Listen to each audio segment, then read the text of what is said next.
energy usage for your home or your business. Contact Caney Fork Electric Energy Advisors at 931-473-3116 or go to energyright.com to start living and working more energy efficiently. Caney Fork Electric along with energyright.com for all your energy needs. Brought to you by Caney Fork Electric Cooperative and TVA.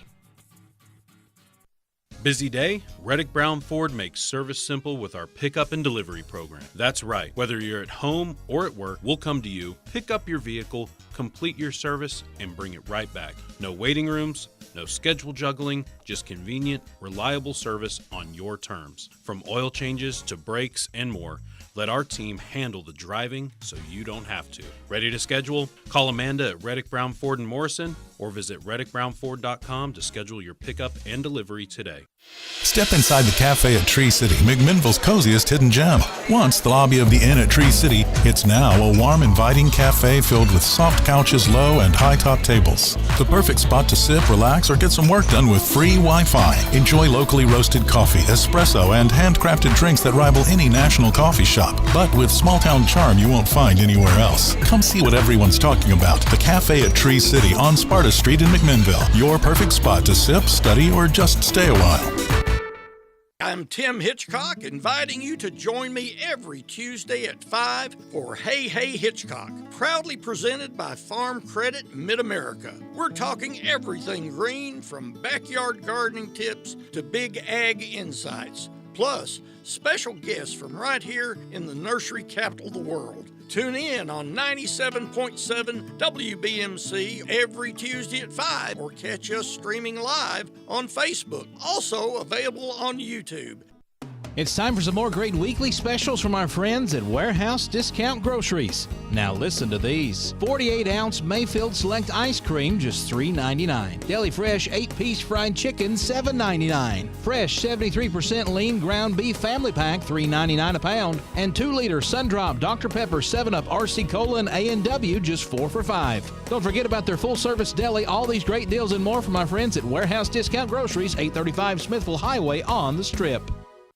Business owners, it's a new year, your business is changing, and we want to help.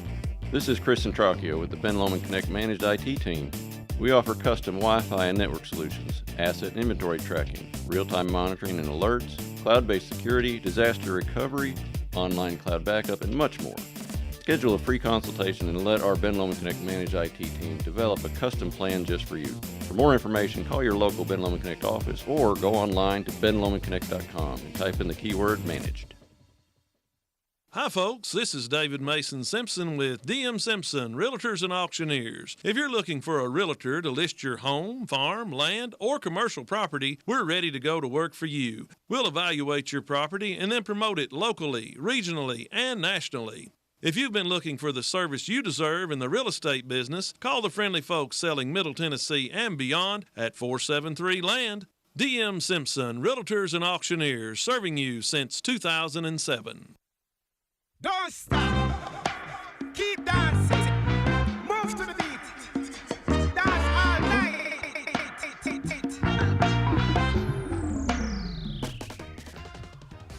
Hello and welcome to the Warren County Sports Authority here on WBMC 97.7 FM, also on AM 960, and we're on all the websites and everything else. You can find us on Facebook, everywhere else on that. We did have to. You know the only thing we're not on right now? What's that? I think Verizon.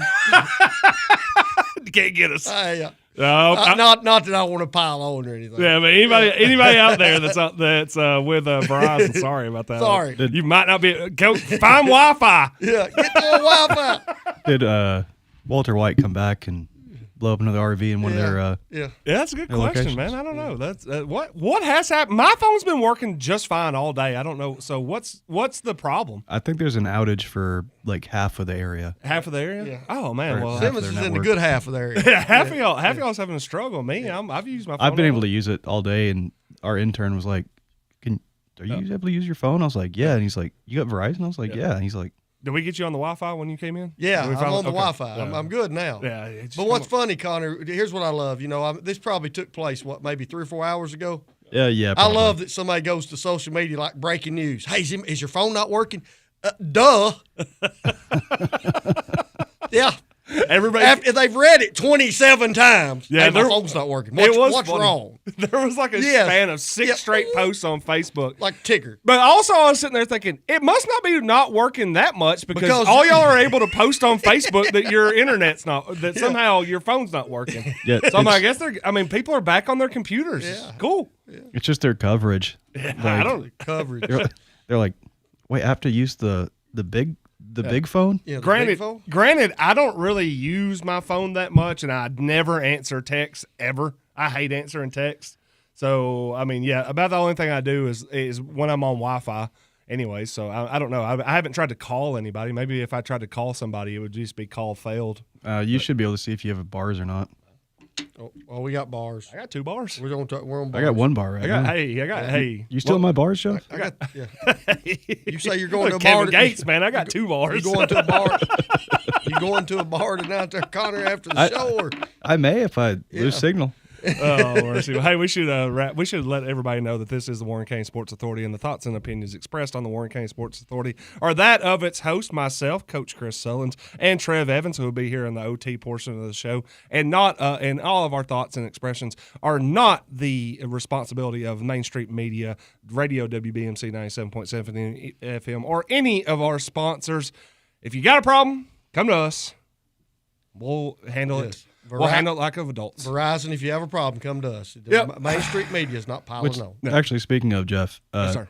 Trev texted me all his talking points. Yes, he did. So I will be speaking for Trev until he gets here. Oh, okay. That sounds good to me. That may encourage him to start getting here on time. Yeah, we also So basically, you got a piece of paper that says just agree with Sullins the whole time. And that disclaimer for the Warren County Sports Authority is brought to you by Prater's Barbecue, of which Trev was texting us today, got angry. Oh, Trev got a little angry. Now, I wouldn't say he was hangry, and he wanted the world famous pork loin, and he must have showed up late. Sold out. Because he's done such a good job of telling everybody that how good the pork loin. It's his fault. It's his own fault. It's his own fault. He Yes. tells everybody how good it is, and he gets out there and they say, no pork loin for you.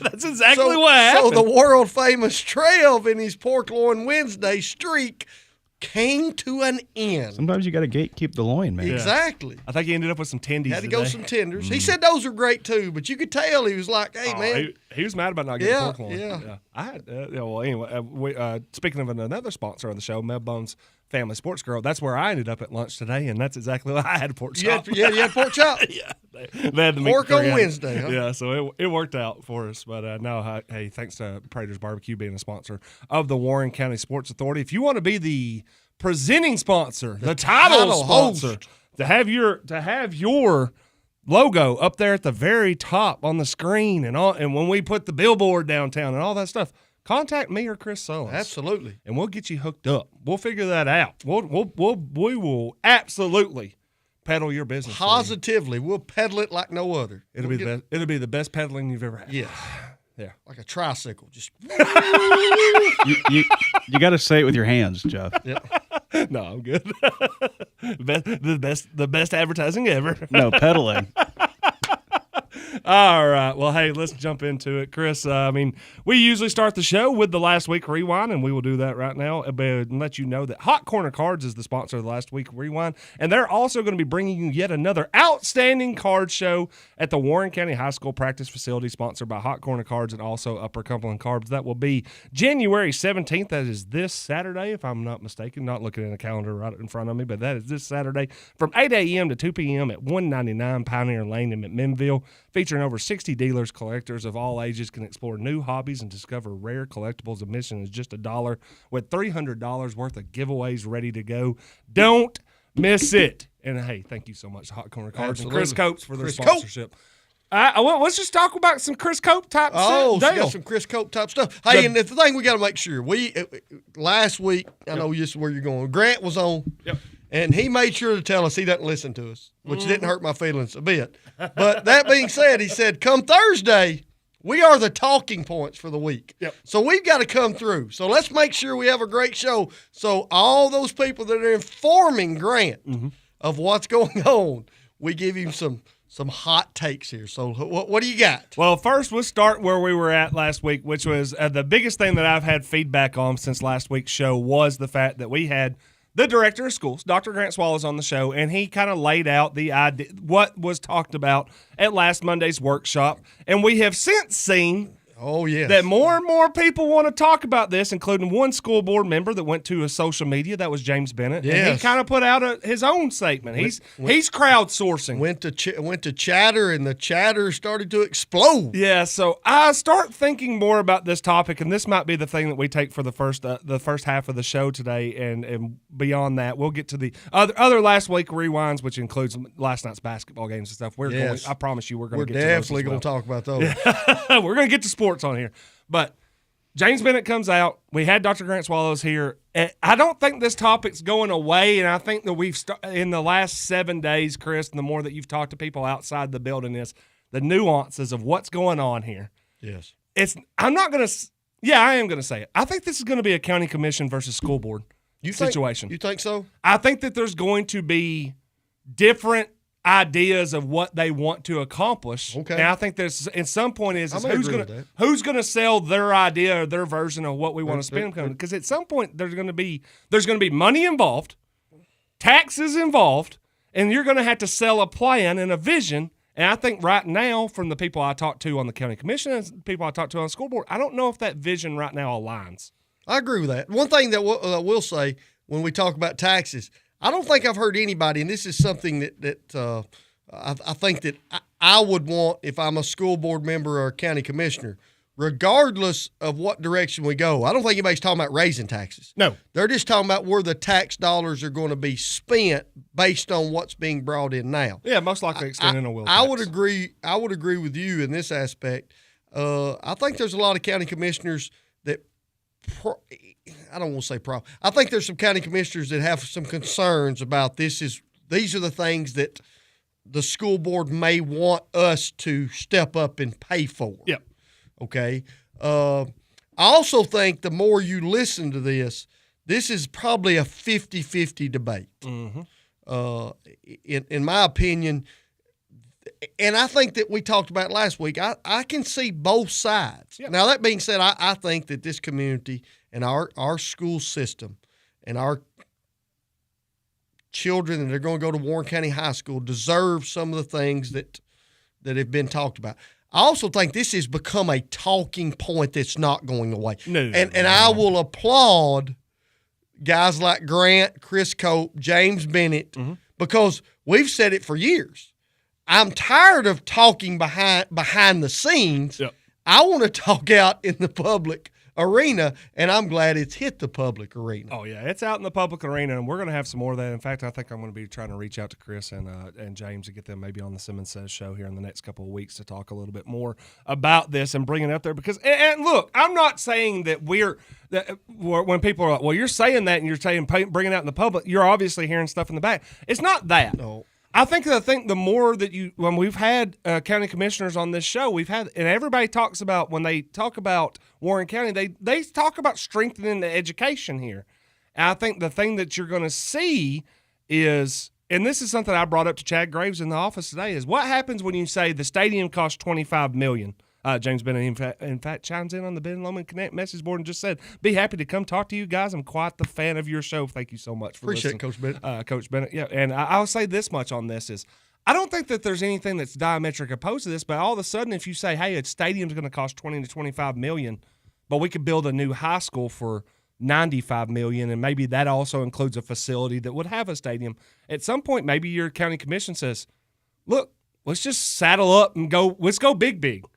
Maybe that's a thought process. I mean, I don't think that I'm not saying that they're going to be opposed to just this or for this or anything like that. I don't think the school board. I think there's all the ideas of, if you're going to spend money, let's talk about spending money on this. And again, as what you said as well too, is I think this isn't as much either. I don't think anybody's going to be trying to push for new taxes to fund this. No. I think it's just going to be trying to continue the wheel tax and see where that money goes. Absolutely. Where the wheel tax money is going to be placed in the next 5, 10 years. I think how I put it today was, I think we know, as Mr. Sullins has been quoted on social media today. I appreciate that. Yep. Saw you quoted on social media. We know that there's some the coffers They're not opening. There's no lint just falling out of the pocketbooks of the school system. When I They hear have money. that somebody says, well, Mr. Sullivan says they have $20 million. It's not Mr. Sullivan says that. James Bennett, Chris Cope, Grant Swallows, their checking account says that they've got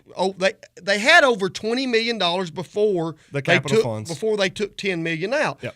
The school system, Grant said it last week. Yep. The school system is in pretty good financial condition, and there's nothing wrong with that because if you listen to him, there's school systems all over the state that are not in that in that condition. We're in an envious place. We're in an envious place, and that's hey, let's be honest, that's a good thing. Hey, we're not always the envy of things in Warren County. This might be the one place we are. You know, one reason that we can pretty much, I don't want to say confidently say, but one reason I would say that tax dollars are not being, we're not going to be asked for more tax dollars is that we're in pretty good condition. Exactly. You know, if I'm sitting on about $40 million, I'm not going to go out and say, you know, I need to raise 40 more. I'm in pretty good shape. Now, there's a lot of counties and municipalities in this area that right now are probably running a deficit. I applaud what the county commission and our school board members have done because they seem to have done a really good job of not overextending themselves when it comes to the financial means that we're talking about. Yeah, and what I keep coming back to is this. I think the school board, and we talked to Dr. Swallows about this last week. I think James has seen in his responses online, and I think Chris Cope would tell you the same thing. And I'm sure all those guys have had people reaching out in their areas, kind of rallying them for certain things. I think this is where the school board may land. I don't know if this is going to be the absolute case, but I think the school board's kind of going to end up landing with, let us take care of the cafeteria. West. Maybe some tennis courts, maybe a track and field place for there. Maybe we can upgrade some of the facilities over at the middle school, stuff like that. If the county will build us a stadium, I think y'all build the stadium. But we have the money to take care of all the other projects. Are you thinking? This is just my personal opinion. That's a Jeff Simmons and that's an opinion. So I'm gonna give you my personal opinion. Yep. Are you saying that you think that the school board, and this is just opinions? I've not talked to any school board member whatsoever. Are you saying you think that the school board may ask the county to foot that whole bill? I think 100%. I don't know. It just depends on how much they're spending on the other things. Okay. Like if they say, hey, listen, we can spend this $10 million and knock out 5 of these projects, and then we're not going to really have any more money to allocate for a $20 million stadium, so can y'all help us with that? Or they can say, look, we can hit two of these. We can throw down the first 30% on the stadium, and then y'all take care of the rest. I think at some point I would be like, why don't we just knock out all 5 and then we just work together for the 100% of the rest? I would say Chris Rippey and the stuff. And then this is a hot topic, and we're going. I think the thing that I would say is, I think that listening to Grant, that the school system and the school board will look at it this way, not play it. They're going to look at it this way. Yep. They can go to the county commission with the money that they have in hand and say, hey, we've put up $10 million, and we're willing to put up some more to get some more of these projects taken care of. I think you could see a 75-25 deal. If you forever $3, you know, hey, we'll take care of 25% of it. Will you be willing as a county? Because in some ways, there's a good faith going on with that. Like, hey, we've been pretty. We've did what we need to do with our money. We've saved some money. We have the opportunity to put some more money in these projects. Yep. But for us to do that, we need you guys to step up and say we're willing to help. I think that you could see that go down the line. And the funny thing about this is, too, we're not talking about y'all have to give us this money and we're paying it right now. No. We're just talking about how we're going to do notes, how we're going to take the loan, do the bonds, all the bonds and all the things that were going on there. Because, again, too, as we said, I think it was reported here on the Warren County Sports Authority show that we thought it was around $27 million back in May. Yeah. And then they moved $10 million over. So that still leaves you around 17. Now, I think Grant has made mention that 8 to 10 probably needs to be set back for those rainy days. So you could even say they could go spend that $10 million on capital projects that they're working on right now, which includes the cafeteria. Yep. And I think beyond having him in the room last week, I think that includes West Elementary Gym. I think it's going to have to in some aspect. And I think it includes a track. I think those are to me that would almost be the order.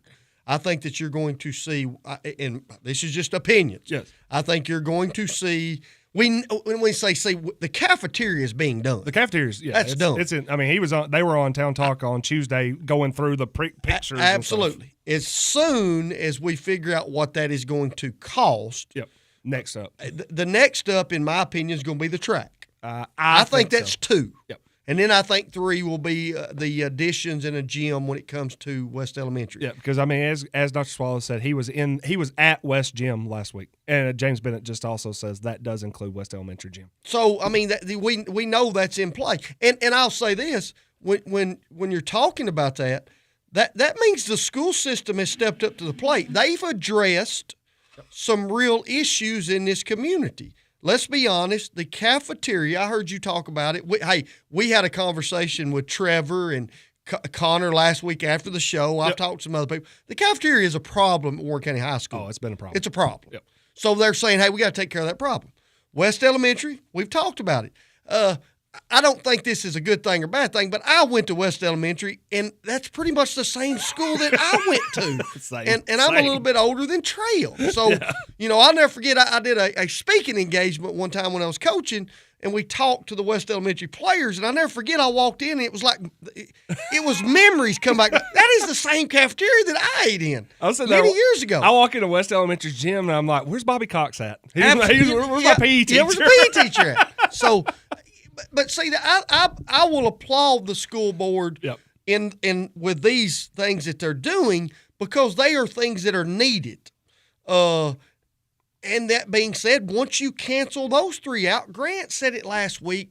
James Bennett will say it. Chris Rippey's going to say it when you're talking about county commissioners and these type of things. The job's never done. No. You're always going to have to upgrade when it comes to equipment, when it comes to buildings. It's going to happen. So you got to have dollars to make that work. I do believe that we've got some calm-headed people that can get in a room and figure this out. I really believe that. Ben Lomond Connect message board also popping off. Franklin Fisher says, I went to West. I mean, everybody. That kind of tells you because Coach Fisher coached me, so he's just a little bit older than I am. Coach, I thought I was one of the few. Yeah, I went to West. I mean, I have no problem with West being a focal point of what they're going to end up going and doing. And I think everybody's kind of, and I wouldn't say conceding. They're just telling you, you're heard. It's going. We've heard it. We've noted it. It's being talked about. Trust us in this episode. Yeah, and in this point, I do. I trust them that if they said we got $10 million, we're on this project 1, project 2 to 3, or 2 and 2A are on deck. We're just waiting to see the price tag for the cafeteria. And here's why that I wouldn't. And I got all the respect in the world for guys that run for county government. That for the James Bennett's that do the school board and these type of things. Here's the reason I couldn't do this. Like Grant said last week, they've got to go through so many hurdles before we break ground. Oh, my God. When I heard they had $10 million, my thinking was tomorrow I can get a bulldozer and we can start tearing this bad boy down. Well, now we're already through another school year. I would say the cafeterias, it's going to be a month or 2. I mean, you're probably not going to start it when school's in session. The class of 2026 is not going to see a new cafeteria. Absolutely. More likely. That's where I struggle because with how government works, it's nothing about this government. It's how government works in general. Well, we saw it with the lights. It's a slow process. Yep. That doesn't make you feel any better. It does make me feel better when I hear, hey, if you're at the middle school, there's a chance you could have a track by the time you get to high school. That makes you feel better. Yeah, that is a good selling point there because, like you said, if you want to know about how these things have to be processed and why it takes what it takes, we kind of did, I think, try to rush one thing, and that was the lights this year. Yeah, that didn't work out too well. Yeah, easy now. Yes. Y'all didn't do it right. Don't trigger me now. And then we're over here, and we're kind of the ones doing it. Like, hey, easy now. Y'all gotta. I would kind of say it like this. I look at West Elementary. You talk about, hey, there's a chance they're going to get a new gym. Yeah. There's not a child at West Elementary that'll probably get to play in that gym. Nobody that's probably on a current team because that's fourth and fifth graders. Yeah. Now, somebody like Ansley Mulligan, Murphy, yeah, the child she just had, probably going to get to see that gym. They may play in it sometime. But that's just how – and that's where I struggle because I think government in some ways moves too slow, but they have to move slow. That's a they're regulated and a little bit more regulated than me just calling somebody like Fred Hall and says, "Hey, I need a dozer." Yeah, but I think a lot of what we're talking about is I think you're starting to see that, and of course too. I think James Bennett going on Facebook. The one thing that I hope we don't see, and this is the scenario that I was telling Chad Graves about today, is we get all the school board ideas of these are the projects we have laid out, and maybe it is that, and then the county commission comes with, well, why don't we just build an entire new school? Do you think that's a possibility? I don't know if that's a new possibility. I'm just saying, what if they come with a possibility of what we want the money spent here? The school board wants it spent here, and those are two different things. And then the community goes, well, we don't want that, but if y'all aren't going to fund that, and now nobody gets anything. That's the thing that I would caution everybody with here is if we have 4 or 5 projects, it's great to rally for the thing that you want the most. But are you going to fight it if you don't get what you want because somebody else is? That's where I hope that as Warren County, we can all look at the big picture of this. Because if there's only a finite amount of things to spend on, and say we have 6, and you back one of them, and one of the other ones gets it, and all of a sudden you're like, well, we're not behind that. Well, if they're all split 6 ways, that's 17% to each one. So if you can only do one, then theoretically you're making 83% of the people mad. And if they're saying, well, we won't back that, and you need a will tax to back it, then all of a sudden I'm like, that would make me nervous. And I hope that we can see beyond that. And I don't think the factions will be that big of a deal. Well, I would say this when we talk about everything's going to have the same price tag either. Exactly, and I would say that when we look at the stadium, that seems to be something that there's just a lot of thoughts and opinions. There's a lot of there's some history involved. A lot of things. There's just many people have different ideas of this. Yeah. I said it last week, and I'll continue to say it. I personally think you get one shot at this because if I'm not going to say it is or isn't, but if for some reason it didn't pass, if it was put out in the public as far as a referendum or however that works, I don't think you can revisit that in 5 years and say, hey, can we do this? We need a do-over. We've got a different idea. I think you're going to get one shot at it.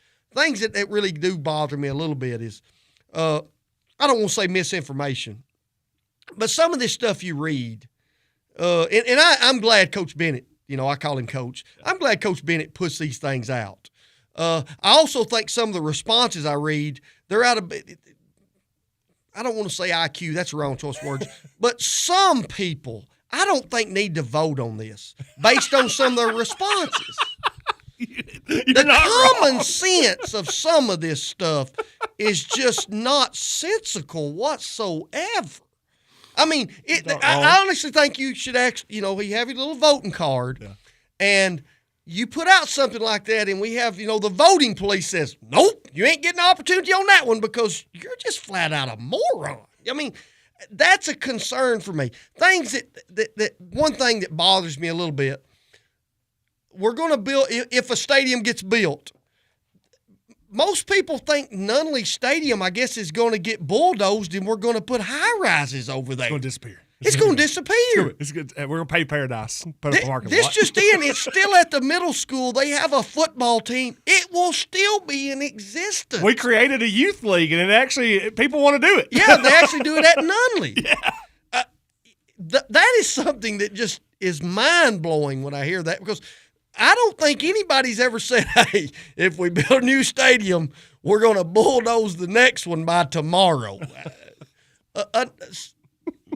Having corporate sponsors attach their name to a high school stadium, that That ain't going to happen. Yeah. I mean, I love the idea. Oh, that's a great idea. I mean, Dwayne Ramsey just said, are donations from the public for these upgrades an option? Not that it would be millions, but every little bit helps. And if so, how can someone get information just in case it needs for approval? That's something that I think that's doable. Well, it'll be doable. Yeah, but I do not think, like I thought. Going and getting 8 figures and saying that your Rosu's going to put their name, there's no benefit for that.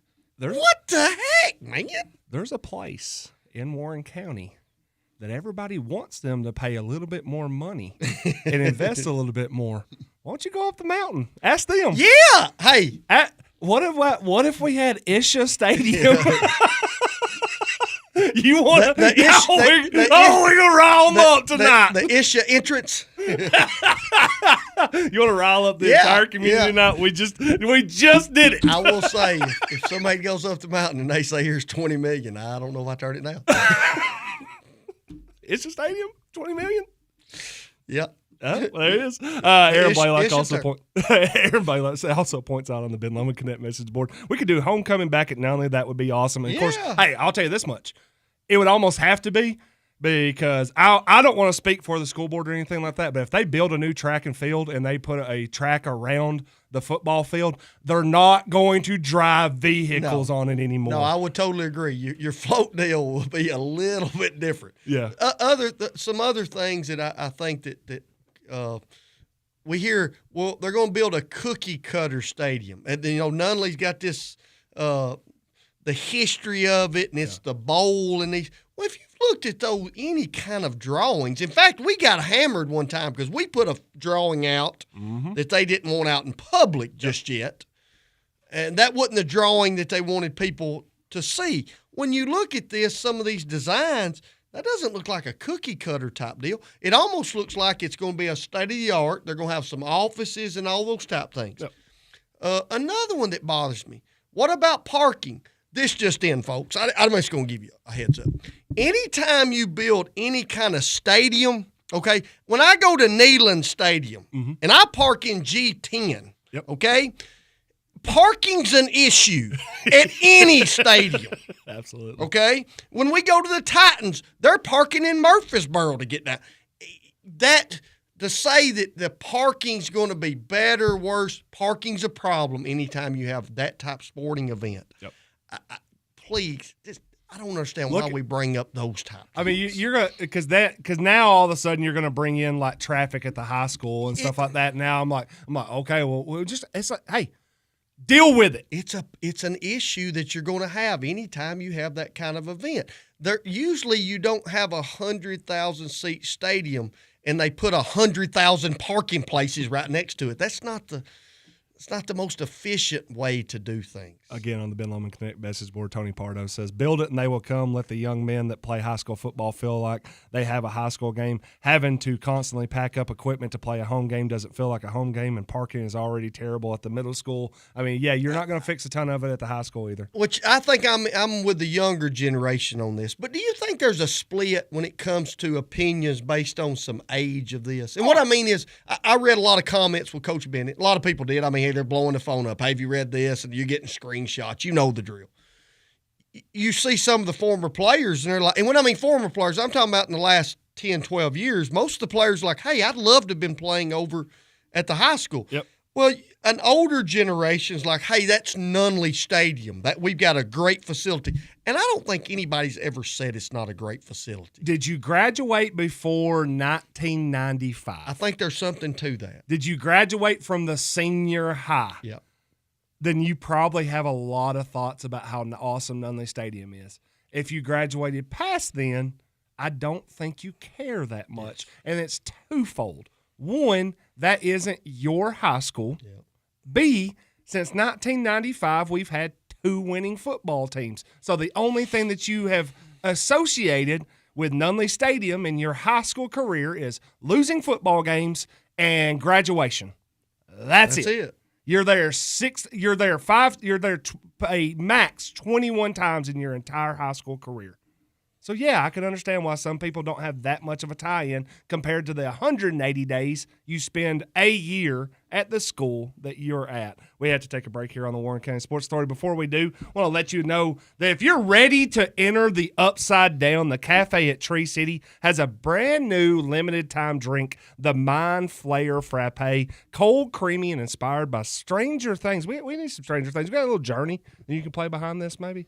So I can get some Journey. Yeah, we have to get some Journey on this. This dark and delicious frappe is here to take you over your taste buds. Find it inside the inn at Tree City. That is the cafe at Tree City at 809 Sparta Street in McMinnville. But don't wait; it's only available through January the 31st. Grab the Mind Flayer frappe before it disappears back into the Upside Down. Only at the cafe at Tree City, open 5 a.m. to 7 p.m. daily. Skilled baristas waiting to craft that perfect cup. We will be back on the Warren County Sports Authority here after the break.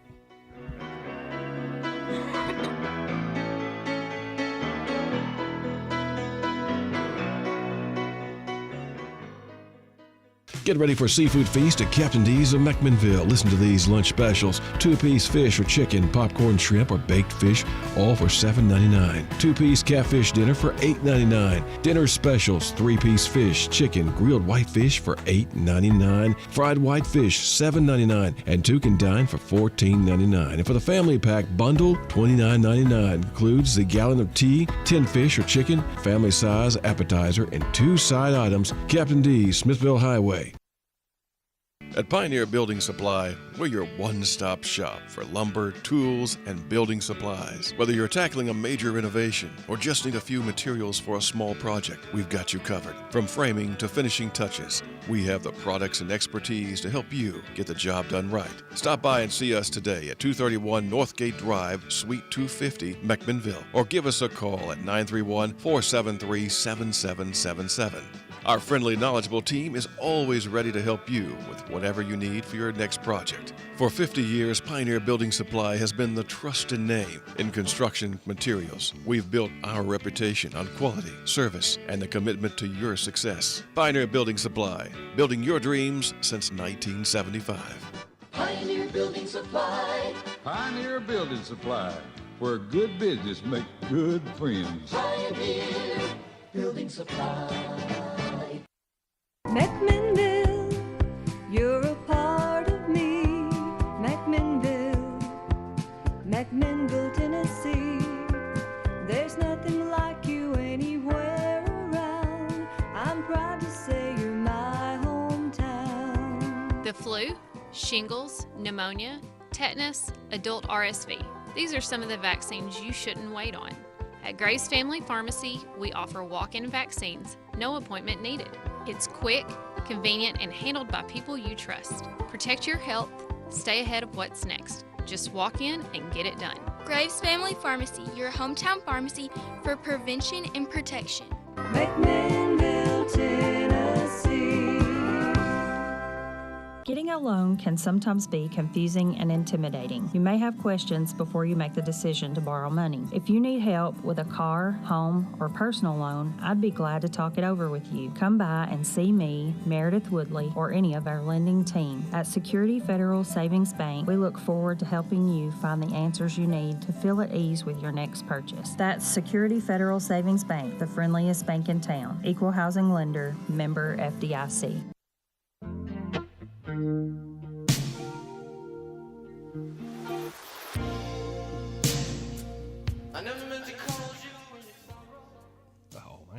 I like that there. Prince Rodney. here, That a boy. Like it. That a kid. Hey, did you know that Ben Lomond Fiber is the only start-to-finish fiber offering in the area? National internet providers use hybrid fiber coax for cost-effective purposes, which do not support multi-users simultaneously and cannot match the upload and download speed, multi-gig speeds provided by Ben Lomond Connect. Ben Lomond Connect's fiber to the home network offers synchronous 1, 2, and 8 gig speeds with greater capacity, lower latency, and more reliable connections. That's the only way to navigate the cold nights of winter. Multi-gig hot speeds from Ben Lomond Connect. For more information, call your BLC office or go to benlomondconnect.com. Ben Lomond Connect is the sponsor of our message board, the Ben Lomond Connect hot board right now, what's going on here. We just got more messages in the break. James Bennett talking about his post today. And this is some of the things that this is why it's good to have this out here. So he got a call. He said, got a call from one of my former players today. Hadn't heard from him in ages. Also heard from C.J. Taylor and Coach Gary Rankin. I will say this. When I read Coach Gary Rankin, you kind of just scroll down the list there, and you see Coach Gary Rankin, you're going, he probably gets, which he's not going to be able to vote, but his opinion should be tenfold. You know what I mean? The thing that scared me today is I did have someone go, "Who's Gary Rankin?" That would concern me. And I'm like, whoa.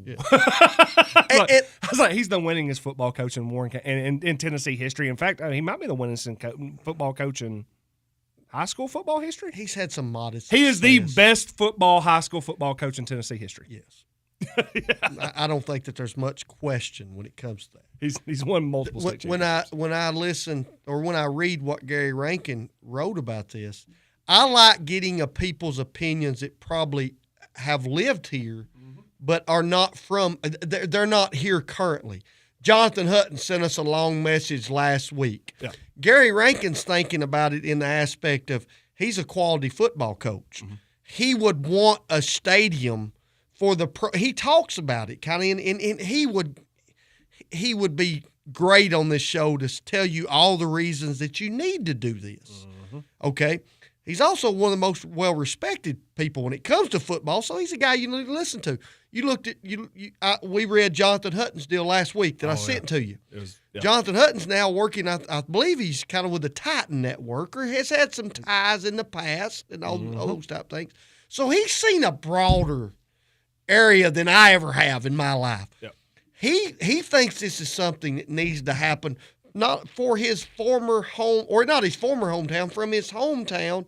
So those people's opinions, not that they should matter any more or any less, but they look at it in a scale where I think that they're thinking this is something that not only is going to be, that would be better for the community as a whole, not just your football team, for the whole outlook of what you want for your community to be in the next maybe 5, 10, 15, 20 years. Yeah, I think you're getting a broad scope of that. And, of course, James Bennett points out that him and Rankin coached together, as most probably know. Yes, that Rankin was here back in the heyday of Warren County football. Kevin Hobbs says, I have a lot of great memories at Nunley Stadium, but if the future of the program needs a place that can make memories, the future of the program needs a place that can make memories, and the new stadium would do that, says Kevin Hobbs. You know, the thing that I think that gets lost a little bit is we think about this football stadium, and I heard somebody ask me today, well, you're only going to use it 5 times a year. And that didn't bother me, but I said, that's not right. Yeah. He said, well, what do you mean? I said, well, they may play 5 or 6 home games, but in how you build it, you may put some soccer games out there. But if you're going to have a track and those type things, Danny Fish and Philip King's baseball team may go out and run on the track. You may have some exercise type deal for classroom or for PE classes that you're not able to do now. I've talked about it many times. Our track was the bus loop. Where it was great. We played Frogger. We dodged cars and hoped that nobody got hit. I think there's just a lot more to this than just saying we're going to play 5 or 6 football games every year. I think that's something that I think that it probably needs to be sold a whole lot more. Yeah, I think 1,000% that you're also going to talk about the fact that especially from where it looks like they're maybe going to locate it if they end up doing it there, the soccer program is going to be attached to this. And I think Dr. Swallows pointed out this. If you do that and you compare that, what happens when all of a sudden the soccer team actually has a locker room? Yes. What happens when you actually have that you have to be able to do the facilities around it and have those little things that we have to bring to Nunley every single night, as Frank Fisher points out in there. He said, I played in Nunley, coached there. Pretty sure Coach Business did the same. Sentimentally, everything's there. Yep. But a new stadium will be optimal. Commuting to a home game ain't good, as he says. And I just agree when I see all this and I say, I think the support will eventually be there. Yep. That being said, I don't think that that's going to preclude some of the other things that people want. I think West Gym's going to happen. No doubt. I think you're going to see the track and field, whether it's around a new stadium or their own thing, I think they're going to get taken care of at some point as well, which is huge. And I think the tennis team would be somewhere. I think their next step on that. Now, I wouldn't say that they're probably on that top shelf of track, gym, cafeteria, but I think they're somewhere in the They're next somewhere mix. in probably the second tier of Yeah, that. and like I said too, because they have the same arguments that everybody else is, which is, hey, we have to commute to go play our games. We have to go play at the city courts and everything like that. We would like for it to be at the high school. I think everybody understands that. So, all right, well, Coach, beyond that, in the last week rewind, we had some games last night. Yes, sir. Had some games like last Friday night, DeKalb, and then last night had to go to Coffee County. Which one do you want to talk about? Do you want? We'll start with the freshest. Yeah, let's do. Let's start with the coffee. We were just talking about a Mind Flayer frappe. Let's talk a little bit. Let's talk some coffee. What did you think about what you saw last night? Do we need to hit a category here? Do we have some take your medicines, or do you have anything that we need to fill in here, or do you just want to talk about the games? Let's just talk about it. Go ahead. Because I've been. Let's go boys first. Let's go boys first. Okay. First of all, and this will kind of lead into probably some things about the girls' basketball game. Mm-hmm. Last night, I'm going to give a lot of credit to a guy that was on the opposing sidelines, mm-hmm. Coach Taylor. Yes, sir. Andrew Taylor down at Coffee did a really good job, coaching job last night. And here's where I'm going to go with this, okay? And I think Coach Fish I think he totally agree. When you look at those two basketball teams, and then we're going to go to the DeKalb. Mm-hmm. When you look at these two basketball teams, I think everybody top to bottom would say that Warren County probably has a better basketball team, top to bottom, talent-wise. I agree. Okay? So Coach Taylor last night, in my estimation, from what I've done in years past and just watching, said, you know what? We can't beat them playing straight up. Yeah. They bring their A, we bring our A, we got trouble. Yeah. So we got to have a plan. And they executed that plan very, very well. Mm-hmm. Now, I've had people say, well, would that be something that Coach Fish or you or anybody would have done if you've got a better team? You don't do those things when you've got a better basketball team. The one thing I'm always concerned about when I had better teams was a coach going to do something like that, because you're dealing with high school students, and you got to change on the fly. I remember one year Cookville came in with that really good group of freshmen. CJ and them were seniors on senior night, mm-hmm. and they threw things at us that we weren't ready for. We hadn't seen them all year. Coach Taylor last night had looked at 10 to 12, 15 basketball games and said, this is what we'll have to do to stay competitive. Yep. We want to get the game to the last 2 or 3 minutes. Yep. You look at it, it was similar to last year's game where if you remember, they missed a layup. Yes, they did. It was tough. And basically, for them. Good for us. Exactly. Warren County got to overtime. They did the same things they did last night. Yep. Last night, Reno misses a layup. Kid kind of, I guess he doesn't realize how much time's left. He misses a block out. Reno gets a putback. And as soon as you go to overtime, you've been there. When you're the team that's not the favorite, you don't want to play any more minutes than you have to. No, especially when you feel as if you had – that is it. Exactly. We had it. It's kind of like Connor and all these hunters out there. There's the 8-point buck. I missed him. He ain't coming back. Yep. I ain't getting another opportunity. So things that I would say Danny and them are talking about today, they're going to see probably more of that. Oh, the blueprint's People are there. going to throw out wrinkles that you're not prepared for. That's probably not, and I've not watched all of Coffee County's games this year, but that's probably not how Coffee County plays on a nightly basis. They made some adjustments to keep us competitive. Let's also say they made calculated risks. Absolutely. They just said in some aspects, we can't stop everything. We're going to give up some stuff and just kind of cross our fingers that you don't burn us. And I had some people ask me today, well, how do you beat that? I said, well, you need to beat it early in this aspect. If you go out and shoot it pretty well early and you get an 8 to 10 to 12-point lead, mm-hmm. I could be wrong, but I think the largest gap last night either way was 5 or 6. It was always in that margin. Yep. I remember one time it was 8 to 3. I think it may have went to 11 to 5, and then before you know it, it was nip and tuck. Mm-hmm. And once you do that, well, you get in the last 4 minutes of those type basketball games, it's anybody's game. Yep. Okay? So if you're going to beat it, you got to shoot it well. Yep. you somehow have got to turn them over because they were really, I don't want to say taking the air out, but they were very deliberate with possessions. Mm-hmm. You can't give them second chance opportunities. I'll guarantee you, Danny's saying we gave them way too many second chance opportunities. And when I say that, it wasn't that they got a lot of putbacks. It was that they allowed the basketball to be pulled back out, and you start the whole process over. So I'm going to give Coach Taylor a plus for having a plan together. That being said, the best team won. Yep. Warren County's a better basketball team. That was a great atmosphere for a basketball game last night. You know, both student sections. Hey, I'm going to give you both shout outs. WC Barstool and Coffee County Barstool. You boys and gals, y'all are cutting edge. You will cut to the bone now. We saw that. I mean, to the bone. You sent me something yesterday morning. I was like, good. Hey, that's some next level stuff there. You know what I mean? Yeah. But we'll talk a little bit more about some AI when Trav gets here. We may talk about that a little bit. Yeah. But great atmosphere for a high school basketball game. Dev and those guys step up late, hit some big free throws, hit some big shots.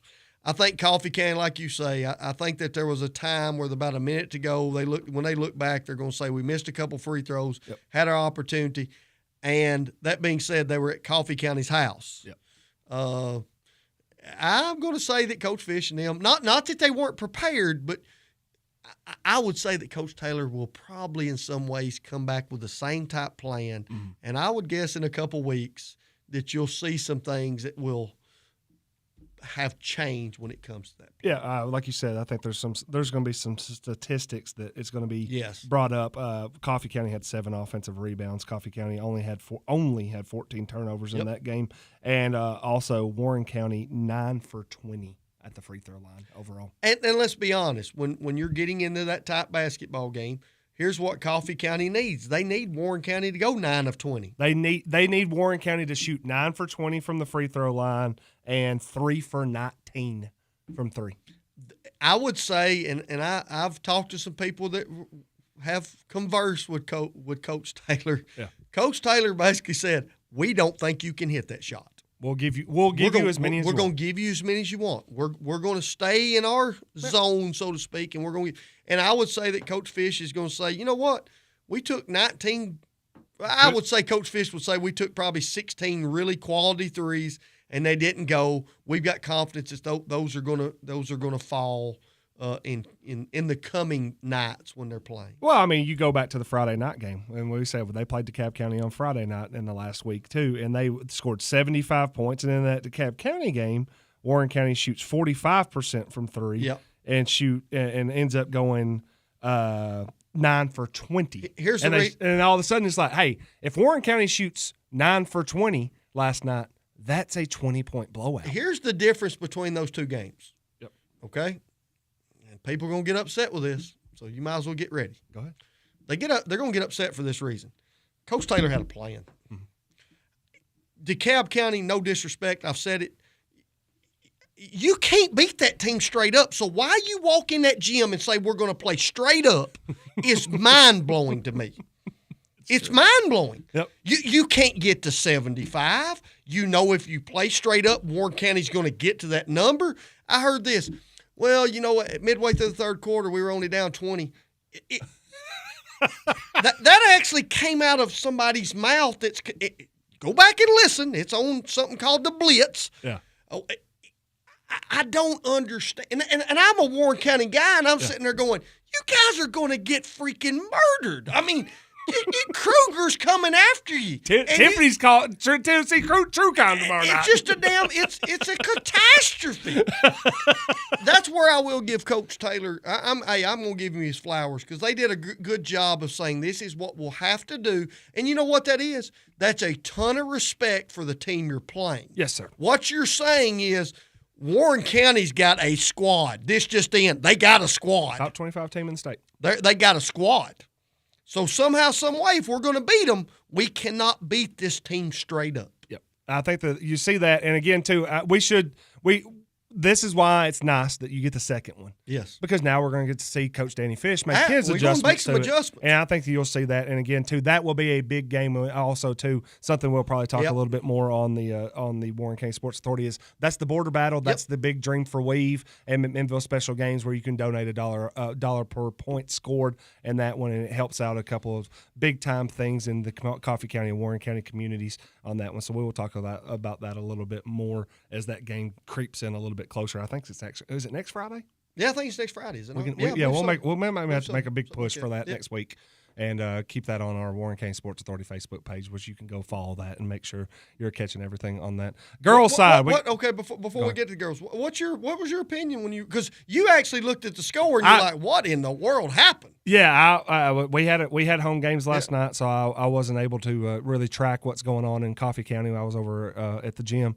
But when I saw 36-32 in just right straight up, I was like, well, I mean, I had Danny Fish in the chair on Monday. He said, we want to play this in the 60s and 70s. I said, well, that tells me right now Coffee County made that game a Coffee County game. And then when I found out it was overtime, and it went 28-28 in the OT, I was like, goodness gracious. Do you know that for Warren County, Danny said it. Hey, if I can get 25 a quarter, I can get to 100. Yes. You know that Warren County in the first, second, third, fourth, and overtime never hit double figures? Exactly. And not a single quarter did they ever make it to double figures. The only time that anybody scored in double figures, Coffee County, I think, had 13 or 11 in the fourth quarter. That's it. Everybody played that in single figures. I think there in some aspects it would be worrisome to me that if you're a team that can have a will imposed on you, then it all of a sudden becomes a blueprint. Yeah. And then all of a sudden a team that might have – because you think about this with Coffee County. Can you play another team that's similar to Coffee County that has one guy that can puts the fear into you offensively? Because if Coffee County had a guy that says, I can go get 20 and we can hold y'all to 30, all I got to do is get 10 more. That would make me a little bit nervous. But now we're missing out on one vital key here. Tell me.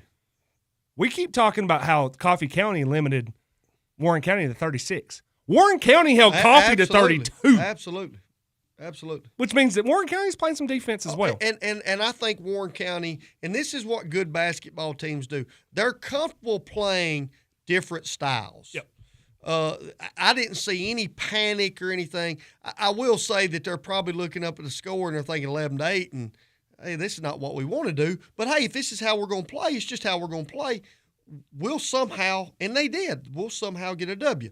The other thing that I would bring up, this is where I believe, and it's just my personal opinion, I believe the lack of a shot clock in high school basketball allows a little bit of this too. Oh, you're not wrong. Because I think if we have a 30, 35-second shot clock, then the possessions go way up. And that's where Coach Taylor, I guarantee if you're sitting down talking to him, he's sitting there going, we have to limit their possessions. 1,000%. We can't give them 60 because if we give them 60 possessions, they're going to outscore us. Yep. So we got to somehow limit it. That's one reason I really would hope in years to come to get them ready for the college level, and other states are doing it. I hope at some point in time we have a shot clock. I love basketball. That point. Yeah, me and Coach Fish talked about it on Monday. You talked about variance. Yep. And when you can make it a low possession game, it creates a high amount of variance when it comes to upsets. When you can create a high possession game for both teams,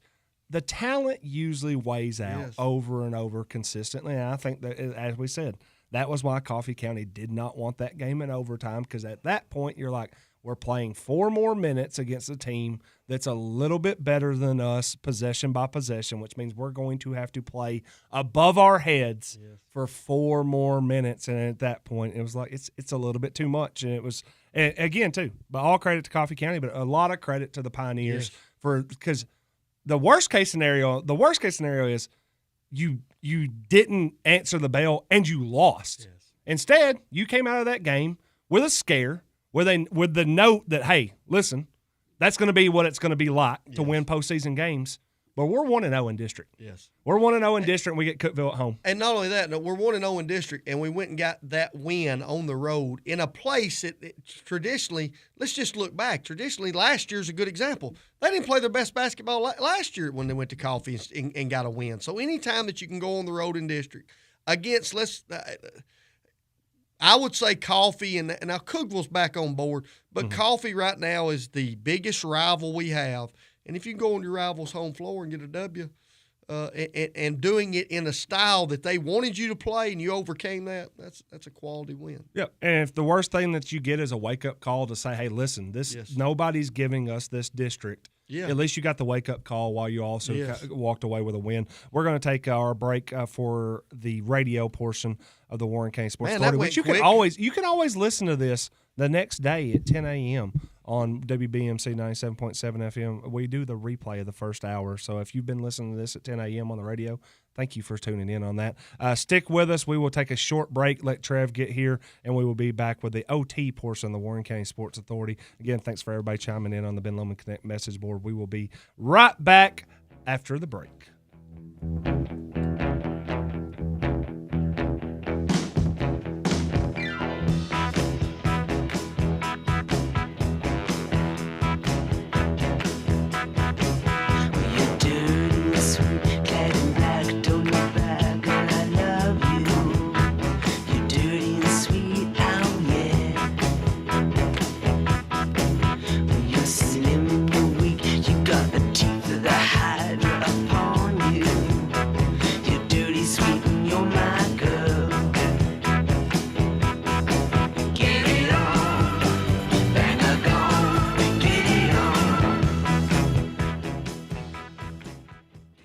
WBMC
Welcome to the Warren County Sports Authority. We're in the OT here on Facebook, and we're also on YouTube at Main Street Media, McMinnville. Hope everybody enjoyed the first hour of the show. Let's get right into it. In fact, can you hit me some music right here, Connor? Because let's get into Take Your Medicine real quick, and it'll roll us right into the girls' basketball games and the talk we were talking about.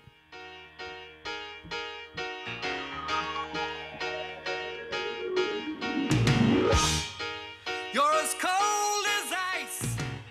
Warren County basketball shooting. Ooh, man.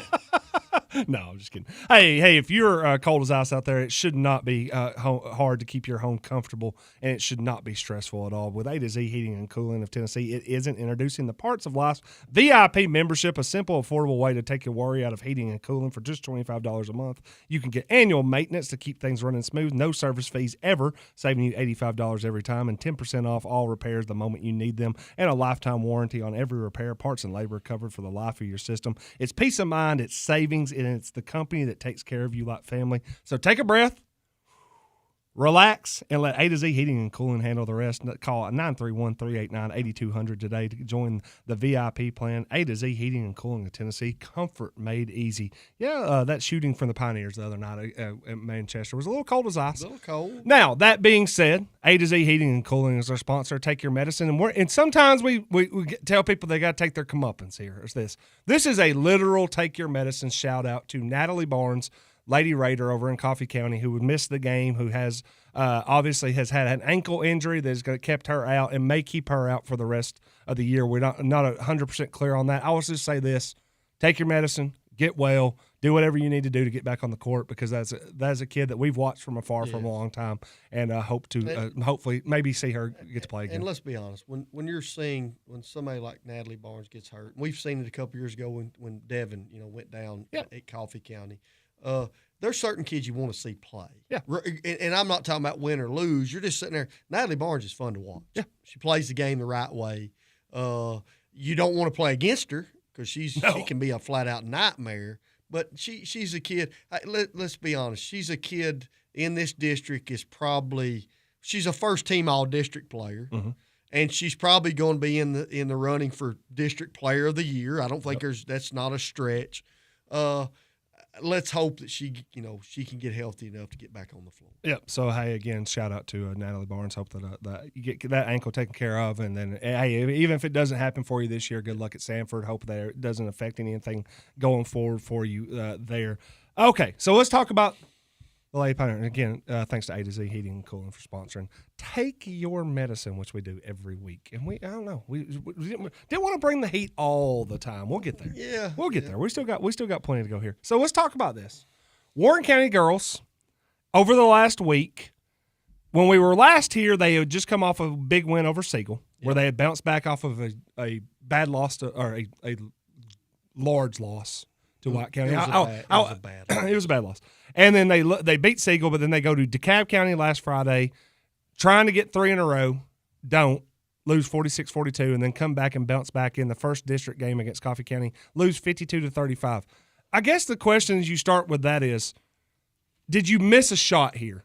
Because you're playing a Coffee County team that's lost its star player, coming off a loss. I think they had played Saturday against Franklin County, and gotten. I think they were kind of. It's kind of like Rocky IV. They're cut. They were vulnerable. They're cut. You got to kind of have to attack them. It's like, hey, they're not invincible now. You have to go after them. Did Warren County miss its shot a little bit to go after Coffee County in that game? I think that some would say that they did. When I watched that game last night, Coach Turnham talks about it in his interview, I think with Sam. Coffee County still puts a lot of shooting on the floor. Yes, they do. So if you knew that Natalie Barnes was out, but you still had a lot of shooting on the floor, it seems that would be something that as far as scouting and those type things, we got to do a pretty good job of taking some shooters away. I think, and this is we're the Warren County Sports Authority. We're gonna give opinions. Yep. I'm gonna give my honest opinion. I look at that girls team. I think they've hit a wall. Oh, I think they've hit a wall. Now or where? I think the wall started during the Christmas tournaments. Concerns for me wasn't the Van Buren County loss, which I thought they played pretty well. Well, they played pretty well. That wasn't that loss. Yep. A concern for me was a game against Cosby that they won, Cosby's not a quality basketball team.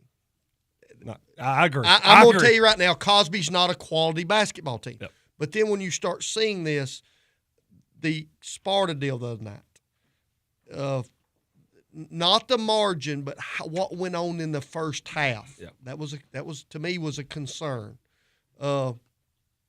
DeKalb County is a team that now you've played them 3 times. I think the Warren County Lady Pioneers are a better basketball team than DeKalb County, but DeKalb County seems to know how to attack you right now. It seemed like DeKalb gained ground every matchup. Absolutely. Instead of us extending the gap, and that's concerning. And then last night, I'm looking and I'm sitting there thinking we really struggle. I've said it for 2 years. I've said it on this show. They offensively, they struggle against good teams that scout. When I mean scout, you're in district competition now.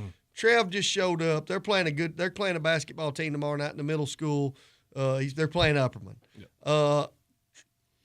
Not saying that this is not what's happening with the girls team, because I don't know, but I will say, and when you get to this point in the season, you know everything about every team that you play. There's so much video evidence out there, okay? If you knew that there was that much shooting, somehow, some way, I think we need to limit possessions. I personally, and this may come out the wrong way, this may get me in a lot of trouble. Yeah. I don't think Warren County can beat these district teams playing them straight up. Yeah. Well, it's kind of like the Andrew Taylor deal. I was like, you look out there and you say, for us to win, we've got to come up with a plan that maybe is not who we are, but for us to get into a basketball game with 4 minutes to go, we have to somehow, some way change what we're doing. I'll tell you, Friday night, you got a Cookville team coming in that girls-wise is flat out. I mean, they're good. They just smacked Shelbyville. So I would hope that in the days coming up to this, that you're putting a plan in place that gives us an opportunity to keep that game close, where in the last 4 minutes you have an opportunity to win the basketball game. I just watched the pace of play last night, and I'm sitting there thinking, I don't think that's what we want to do. We hear a coach, he talks about, well, we get out rebounded a lot. Well, okay, and I can understand that. But if you're getting out rebounded and you're giving up transition buckets, those two things can't go hand in hand. We can't give up second chance opportunities and then give up we can't give up layups on the other end. One of those has got to be stopped somehow, some way. Trev's been around me a long time. I'll guarantee you I can stop transition buckets. You know how I can stop transition buckets? I'll tell guys to throw it in the stands and let me go back and set up my defense. We've said it before. Dead ball turnover. I don't care what you do, but if dead ball turnover, throw it to your mama up there in the stands. Yeah.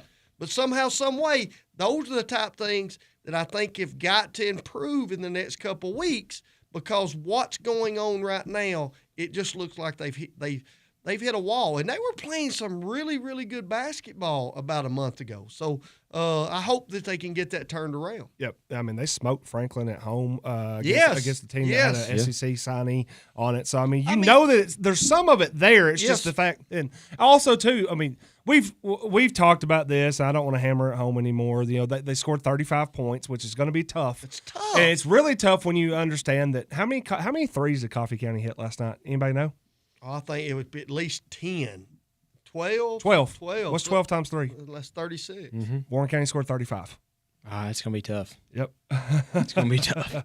Jeff Chisholm says, hey, in the Ben Lomond Connect Pops Up says, you have to know everything about your opponent, especially in district play. I mean, again, too, this is a team that you've seen.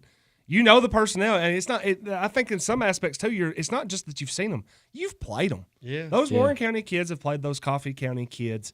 Not just the last year or not year before. They've played them since they were forever. 6th grade. Yeah. They've known them for 7 years. They know who Aubrey Patton is. Yes. I guarantee you they probably knew who Kason Morgan was. It's just that in some aspects it goes back inverting what the conversation we just had. Give a lot of praise for a guy like Andrew Taylor who says we can't beat you straight up. We're gonna left foot you. It's Rocky. I'm going to go to my second Rocky analogy here. We're going to have to fight you right-handed and then throw our left hand in the heavyweight match at the end of that. Warren County's going to have to find how they're going to fight people opposite-handed for 3 quarters, and then when you get it in the 4th quarter, switch it up, do what we do best. And the only reason I'm saying this is you're now in district competition in a district that's loaded. That is loaded. Coffee County. I mean, at the same time you're losing to Coffee County, Cookeville beats Shelbyville 73-27. Yes, this Cookeville's very good. This district that we're in, girls wise, is as good as it gets. Yep. Yeah.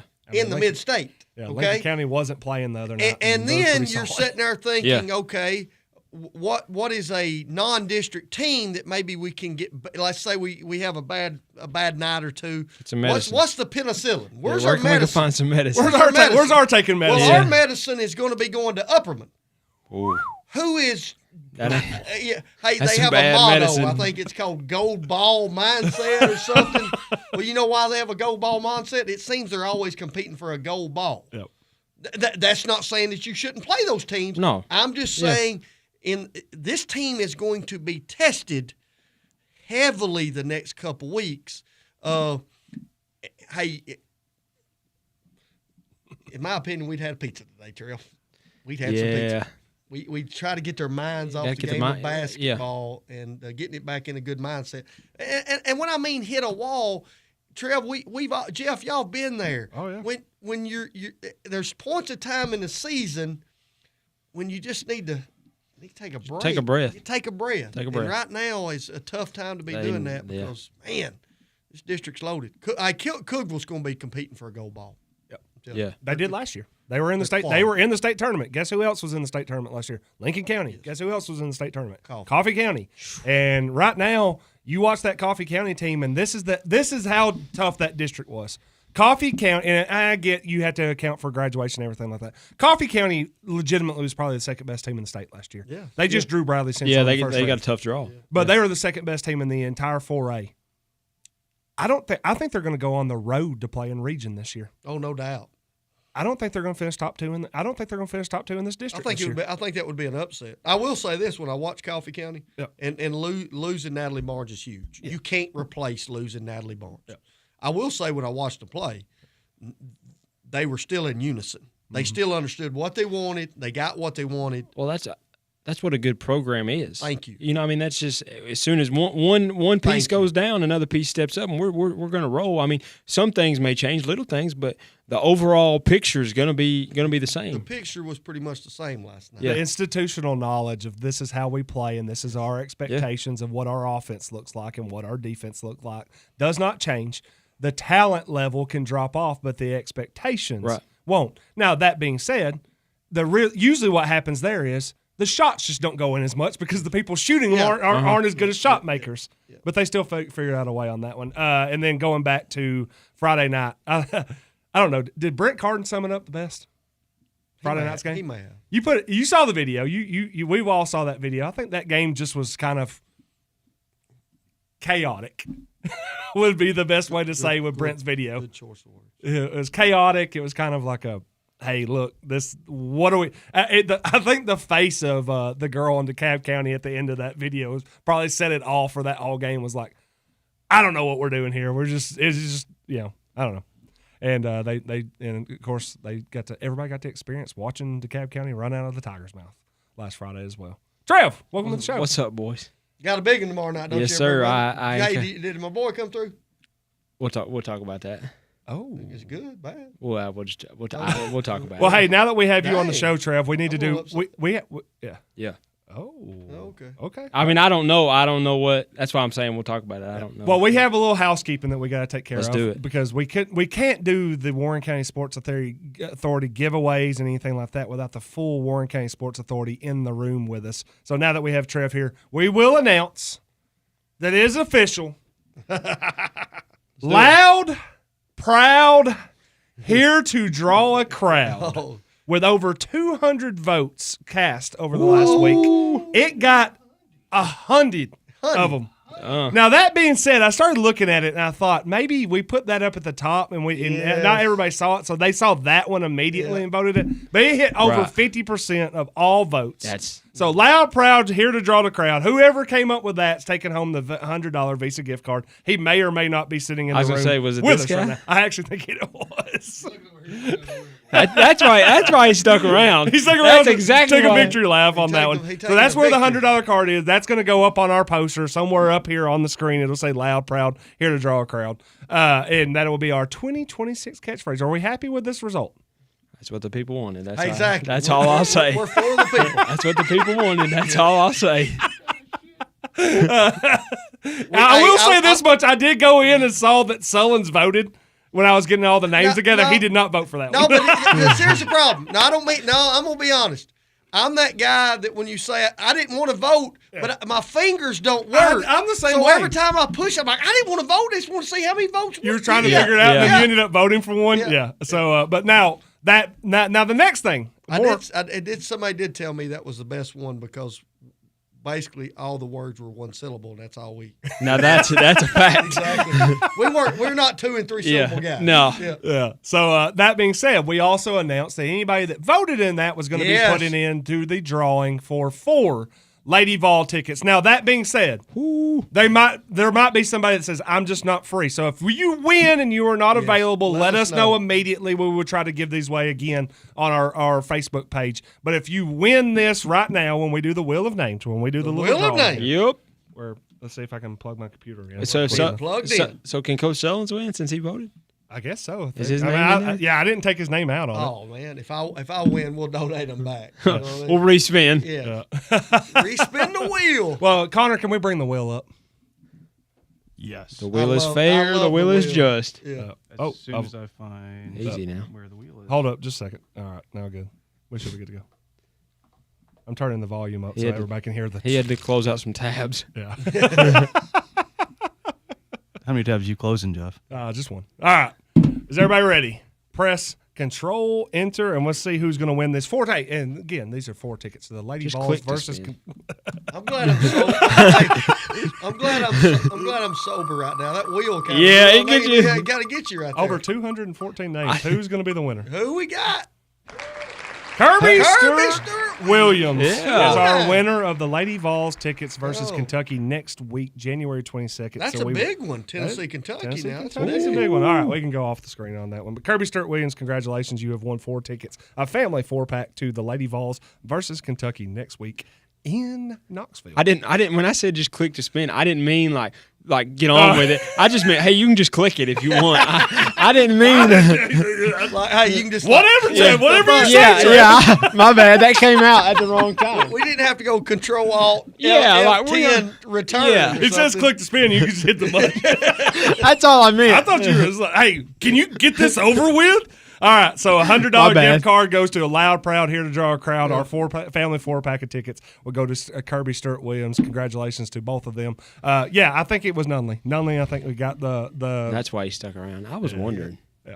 He's already went and spent the 100. Yeah. I think Connor said that he was taking. I think Connor said he's taking $50 of it because he botted it. And I think he said that he went and hit it with the spam bots. Yeah, I think he went spam on. I just had 15 different Facebook accounts that didn't have anything to do.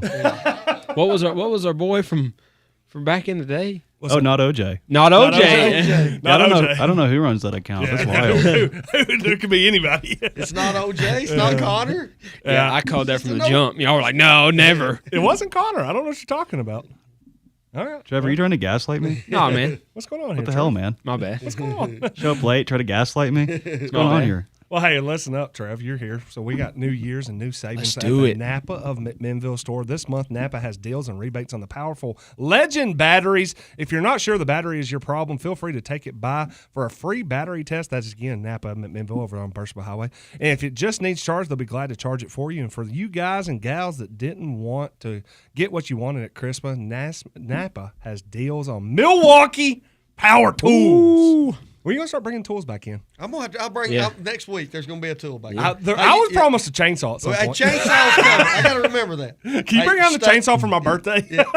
You stay over there. Yeah. You never know. Yeah. But hey, some of those Milwaukee M12 and M18 tools and kits even come with a free extra battery. Feel free to come by the store on Burstman Street for more details, and don't forget to let them know you're a member of the Warren County Sports Authority Fan Club. Napa of McMinnville, proud sponsor of Trev's TNT Power Broker of the Week. Trev, Boys. who's our power broker? Ooh. Hey, I saw a video on social media, and I knew it had to be, okay? And they're rolling right now. They are rolling. Rolling. Yeah, and I literally rolling. Oh, yeah, You know what I mean? literally rolling. Rolling over the top of guys. Yeah. Pinning them. Picked up 2 wins last night, I believe. Yes, they did. So I'm going to give it to Coach Josh Harris and the Yes. Pioneer Wrestling Program. This guy's legendary. He is. legendary. I had him on the show yesterday. Yes, He's we awesome. got to get him in here. Yeah. now. He just seems like a lot of fun. Dude, you know what I mean? He is a guy. He's an OT guy, I think. Yeah, no doubt. Yeah, I'll be He's an honest, OT post-pod type. When I was listening to him, I was like, he's not 9 o'clock morning. No. He's more of a 9:30. Nah, 10. he didn't get to stretch his legs and Yeah. run like he wanted to Yeah. yesterday at 9 a.m. No, I'll say he was cool. He'll show up on OT and say, all right, let's open this bad boy up a little bit.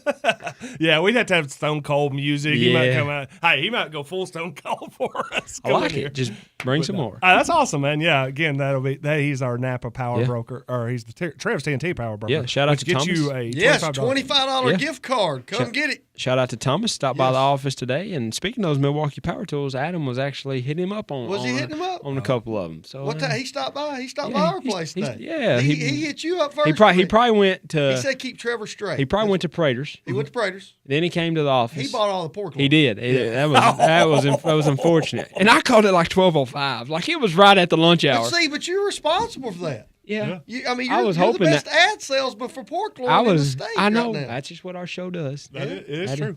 I know. Well, I was like, I mean, I wish Gary could have kept me one in the back. Or something. I mean, come on.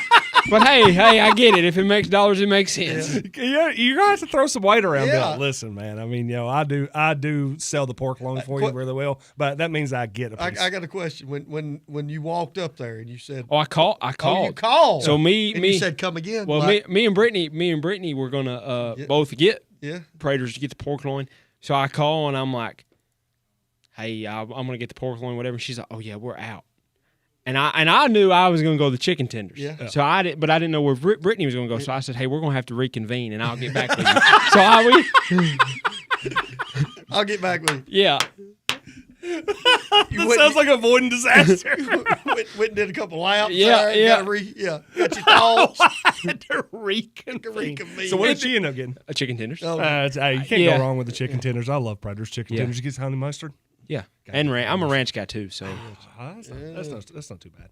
Yeah, little chicken tenders, potato yeah. wedges. It honey really mustard, really granola. threw me off though. I'm telling you, I was like, for real? Like, It's just good stuff, man. it is. It's. And I was telling top tier. Sullins also Mud Bums, which hey, you can still get that $15 gift card for having the hottest take in our Ben Lomond Connect message board. I went to Mud Bums today, and guess what I had? Pork chop. Atta boy. It's pretty solid. Yeah. So hey, man, either way, if you want to go out there on the right, or you want to be right in the middle, Yeah, if you right wanna in the be middle out- of town. or right in the middle of town, hit them up. Mud Bums, We Praters. And Brett and Gary are very. They're buddies. Yeah, they're buddies too. Yeah. So there's no competition. No competition. Now, if there was a competition, if they wanted to, Now we can. we could judge it. We could judge it. You want to? Yeah. I'm in. I am in. So pork chop versus pork loin. Yeah. Trev's in on that one. All right, boys. Well, hey, you want to tease us for an avoiding disaster? Avoiding disaster. Who's hey, that sponsored by? Hey, that's sponsored by Adam Wood of Farm Bureau Insurance. The weather's getting a little bit colder, boys, so make sure you have the right coverage on your home. So give Mr. Adam a call at 931-668-7075. Once again, that's 931-668-7075. Or stop in and see us at 6282 Manchester Highway, right across from the Country Club Market. That's good stuff. It is. So who's avoiding disaster this week? You tell me. It might be me. It's you. Might be me. Oh, really? Yeah. Well, we'll go there. Solon, do you have one? No, I'm waiting on the I want to get to that one. We'll Yeah. localize, but I will say for more a national scale, Pittsburgh and Baltimore. I was fixing to say the same thing. Harbaugh and Baltimore, and then Pittsburgh loses. Don't steal Tomlin. my questions here, fellas. Okay, I was just saying, right now in that NFL coaching cycle, right? Yeah. now, your idea of we can do better You with fired those guys. you fired or let a guy get away that every other team now wants. That's what I was. That was seems to be an issue. Well, okay. Well, we'll save that topic for a little bit My later bad. because another good avoiding disaster is. Are y'all gonna get dunked on again tomorrow night? Do you have to avoid disaster and not get dunked on again? We got a plan. Oh, The boys. How are you avoiding? How are you avoiding getting dunked on tomorrow? We got a plan. Okay, I got one for you. Yeah. Because we brought it up a little bit with the boys game. Yeah. Can you beat Upperman straight up? We're gonna have to do some things to So you've got Yeah. you've looked at it and said, Yeah. we can't beat this team. Right. We can't beat this team being straight up. We've got to Right, have some we're wrinkles. gonna have to do some things to throw them off their game. Okay. And they're doing this at the middle school level. Yeah. Huh. Interesting. Sullen's making a point to me. Yeah, I think that when you look at it, and I know people are going to say like how Sullen's is saying that, and you're not. Yeah, as I don't- coaches, I don't- you don't want to ever I'm say not- that I'm we're not- not good enough. It's just Yeah, one of the situations. I'm not taking anything away from my guys. No, and I didn't say it I that know, way. No, I know. Yeah, I know. I'm just saying. There's just a very astute point. I talked about this Yeah. maybe the very first year. What is that? It's floating in No, there. I know what you mean. You know what I'm saying? We've We've talked. been around. Yeah, we we've talked. talked the night after we played Yeah, that yeah. night. Exactly, but what basically is saying is your best style of play. If it matches up with their best style of play and they're better at it, then you gotta have you can't some- just go and be like, well, we're just going to do what we do. You gotta have That's some things not- in your that's back not pocket. going to work. Well, a great example is last year with University of Tennessee playing Houston. What did I tell you? The one matchup we did not want was Houston because Houston was better. They do what we do better. Yeah. Trev, we talked about it the night after Upperman on the way home. Grayson, we probably had a 45-minute conversation. No doubt. Did we? Am I saying the Warren County Middle School Pioneers can't beat Upperman? No. I never said that. What I'm saying is, if you're going to, you've got to have a plan somehow, some way to take away some things that they really enjoy doing. That's what good coaching. That's what good coaches do. They somehow, some way say, "Hey, this won't work. We're going to do what's best for our basketball." So you got to put your team in the best position to win. Absolutely. It's got to be a game. You got to be in the game 4 minutes to go. Here's what I'm saying. Trevor and them just not going out and playing. They just, No. hey, here we No. go. Let's go play tonight. No. I think Sullen's is spoiling for a rant now too. Before it's all said and done, we'll see how that goes. But yeah, no. So that's another good avoidance. Yeah. But yeah, I think the football coaching. We'll talk a little bit more about that. Sounds like Trev's got a Yeah, nice yeah. question up his sleeve later in the show. Did that surprise you though? Not to take his question right, but did it surprise you both of those guys? Yeah. As long tenured as Yeah. they are. I mean, I don't mean this with any disrespect, Trev, but your guys should have got fired way before those two. Yeah. I mean, I know he's a Super Bowl winner, but Right. they seem to have just utter chaos. It right is now. chaos now. Yeah. Some of that's on our OC, and he's gone. We don't have to go. We can. I don't want to go down that road. Okay. Well, hey, let's not spoil it anymore. Sullen's a little Let's do fired it. up, so let's just tee him up for it. Hey, Supreme Building Products is locally owned and operated since 1963, and it is a full-service retail lumber yard offering quality products at competitive prices. What do you need for your next home improvement project? Is it dimensional lumber, roofing material, Benjamin Moore paint? Well, Supreme has all of that and more. Make sure to be following Reese's FYI Fridays for latest weekly specials. Shop local. Shop Supreme Building Products, which is the sponsor of the Sullen's Rant of the Week. One camera, 5 minutes, taking the under. No, give me give me the over. You want the over? I Big mean, time come on. over? Just let's. I'm taking the under. You're taking the over. We're putting it at 5 minutes. Go. Hey, in the last week, and it's been on the tip of everyone's tongue. We've got this stadium issue. You know, with Coach Bennett and those guys putting things out today, and everybody has an opinion. There's going to be some controversy over this. Oh, there already is. I mean, in the next 12 months. What I'm glad to see is we finally are going to tackle it. It's not behind the scenes anymore. It's straight out in front of us. I can't wait to see how this plays out because I think it affects elections.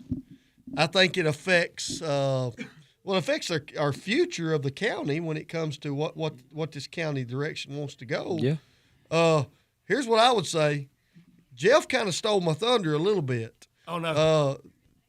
We got some chess moves that's going to be playing. Yes. They're going to be played behind the scenes, and I can't wait for the chess moves because this is not a checkers deal. You got to get some people on board with you What I'd love to see is we need the heads of this in a room and see if we can get them on record together. And we know who those heads are. We're not going to, I'd love to see my buddy Scott Rubley and Grant Swallow sitting right next to each other, along with a Chris Cope, and because those are the guys. Now we've got a lot of commissioners, but there's guys that have more. They got more pull. You know what I mean? They got more pull. They've got more. Hey, and let's be honest, it's good that they have more pull. Yeah. I mean, there's some of the guys that are most well thought of. They understand how this is played. I can't wait to see it play out. I think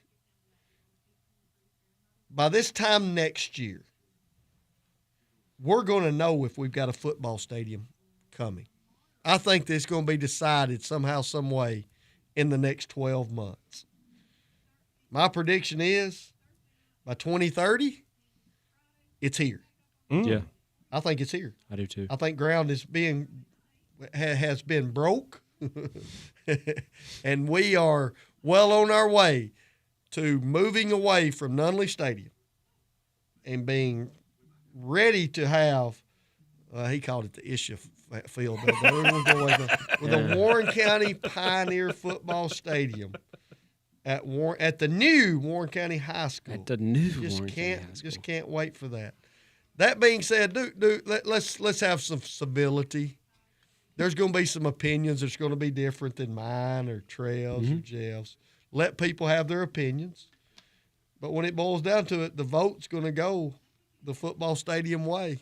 Ooh. It's going the football stadium way. And we can't wait. And for those that decide that's not the way that you want to go, you may be safe. Because I think there's may be some people that vote to have this or put their feelings out that we want this that may not survive. Ooh. Because I think that's how hotly contested this debate's going to be. And if you don't believe that, you've not been reading these comments. Oh, yeah. I mean, people are getting fired up. Yes. People are saying, hey, that we're just going to pay cash for it because that's what Mr. Sullivan said. That cracked me up. Mr. Sullivan. I don't think Mr. Sullivan's ever said they was going to pay cash. All Mr. Sullivan said is the school board has $20-something million. You know why he said that? Because it's factual. Okay? It's the fact. Just like tomorrow night, Trevor and them's got a plan. Yeah. That's a fact. We like facts around here. We do. That's all I got. The rant's not been. We've got to wait. Yeah, you tried. I really did. Yeah, 4 minutes. Yeah, you tried to goose it. Dang it! You tried to goose it. Yeah. Well, hey, look, we can roll that right into seeing the future because I think there's more that we can talk about this a little bit more and get Trev's opinion on this way. Hey, again, too, seeing the future is brought to you by Kubota. Are you ready to tackle any job in Middle Tennessee? From powerful Kubota tractors, mowers, and construction to steel chainsaws, Krebs Kubota has what you need. Your local dealer choice for service, sales, and rentals. Visit Krebs Kubota. Krebs Kubota. Krebs Kubota. In Murfreesboro and experience the Krebs way. That is Krebs Kubota at 615-890-1200. You also find them at KrebsKubota.com. Well, just one Krebs call for you. That's fine. That's all we got. That's fine. So Sullins has already kind of spilled the beans on what he thinks is they're seeing the future, which is by 2030 you think the ground's broken on a new stadium. Do you think that is funded through – how do you think that's funded? See the future now. How are we funding this bad boy? Wheel tax. Wheel tax? Yep. Wheel tax. Yep. It'll be in a basically a 4 to 5 project proposal that's put together, and the county commission will say that they're okay with it. It's put in front of the voters, and the voters say yes. Ooh. On a 54-46 margin. That's it. I mean, he's Yeah. big time. He's Sounds like way. He's got a in plan. this. They got a plan. Yeah. They got a plan. You been taking straw polls out there at Sullins Trucking? you just been tallying? I was gonna say Sullins is going through the comment section. He's just tallying. Yep. Nope. Yep. Check. Yep. Nope. Yep. Yep. Yep. Nope. Nope. Yeah. Hey, it won't be a runaway like Nunley back here with the. Yeah. With the, No, 50% or anything like that? I will say, We might have to put this out on our poll. me and Isaiah, we had a couple of big road games Yep. this week, and on the way to the road games, we listened to the first hour of the show. Yep. Something you brought up, I did not realize that there may be a track facility It's totally and opposite. a stadium. I thought it was going to be one or or the other. Yeah. So when that was talked about, that was something new that I had learned. So yeah, I was gonna say I don't think that those are. Yeah, I don't think good. that those are Good standard. first hour last week, fellas. It was top notch. Yeah, Well, we've asked him to come and be the guest host every hour you're not. Hey, that's all He right. wants to come back and talk sports. I was gonna say Yeah. that's actually not true because he would have been here tonight. All right. Well, hey, again, too, seeing the future on that one. Yeah, I think you're right, Solons. I think that in some aspects, this is exactly how I see it going down. Really? Is what I said earlier. I think the school board will say, we have money. Let us take care of West. Let us take care of the cafeteria. Let us take care of whatever we can on a smaller scale with the money we have in tow. The community. Y'all let the community's wheel tax end up paying that I like for that. a school stadium. I think that's that's how it'll be proposed. Yep. And I think you'll see. So what's your margin of victory here? I think look, I don't. Let's be honest. I think there's 5 people I can see, but counting myself, 5 people here, and I think at best you're 60-40. Yeah. We might be 3 yes right here and 2 no's right there. Yeah, I know he's a no. Yeah, so I'm So just. we can't. and you so know- we can't take that gift card money that you won and turn it in for. You wouldn't do that. Well, Solons, I said Oh. that. Pizza party. How for did everybody. I insult you? Just now. You found out about the track by hearing it on the sports. He wrote- Did y'all yeah, he talk about wrote- Wonder how they found it. No, And he's we, out. We don't. Hey, we've got enough back channels. We don't have to. We've got people that reports directly to us. I Yeah. promise. You. No, but seriously, I think the thing that you. Subscription at $7 a month. Hey, tell Chad to start paying me more, and I'll buy one. No, appreciate you. No, seriously, I think that you start looking at it and you see that it's not going to be easy to pitch this, and I think you're going to see some pitfalls and the things that go there. But yeah, Trev, I mean, pointing out the different ways that if the school can say we'll handle X, Y, and Z, but A is going to have to be handled by the entire community. But I told Sullins this between the breaks, between 6 and 5, 6 o'clock and going into the OT is.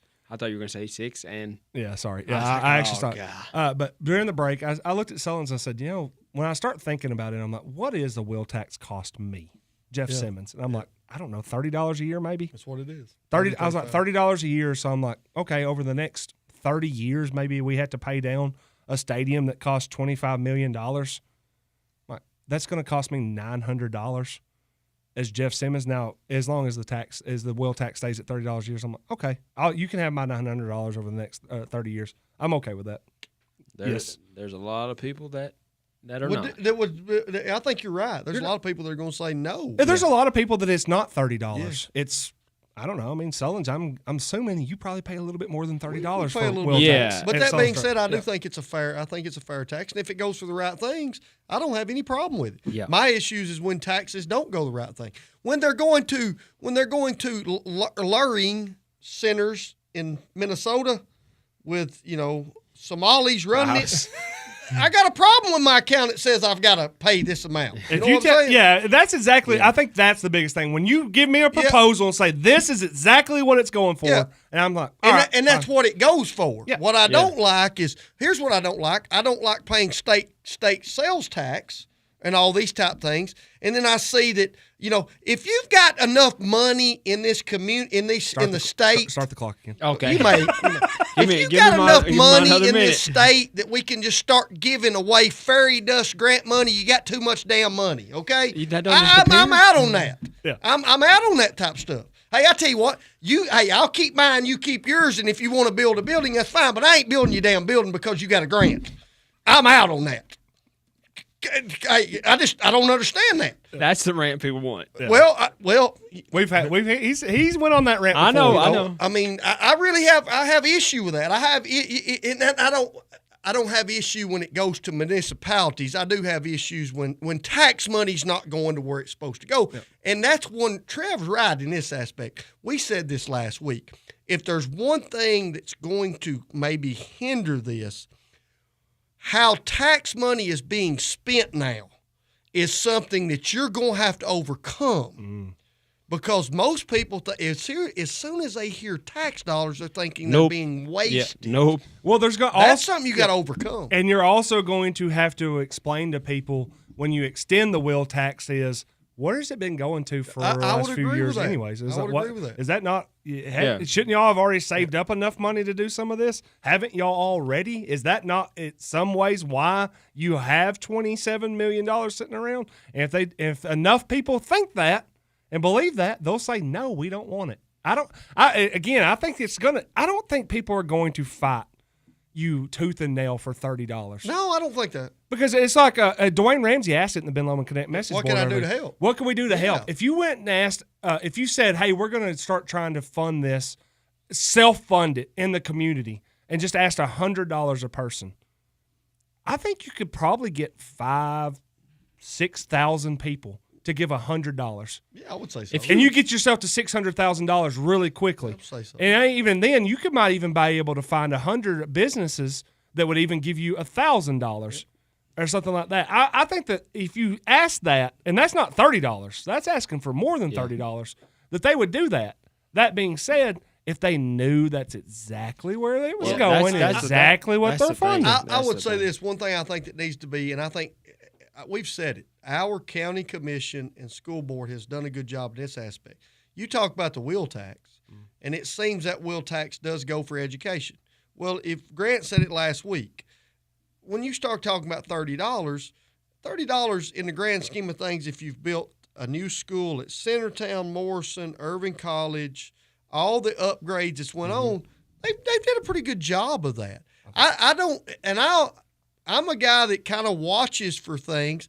I don't think the county wastes a lot of money. They seem to be pretty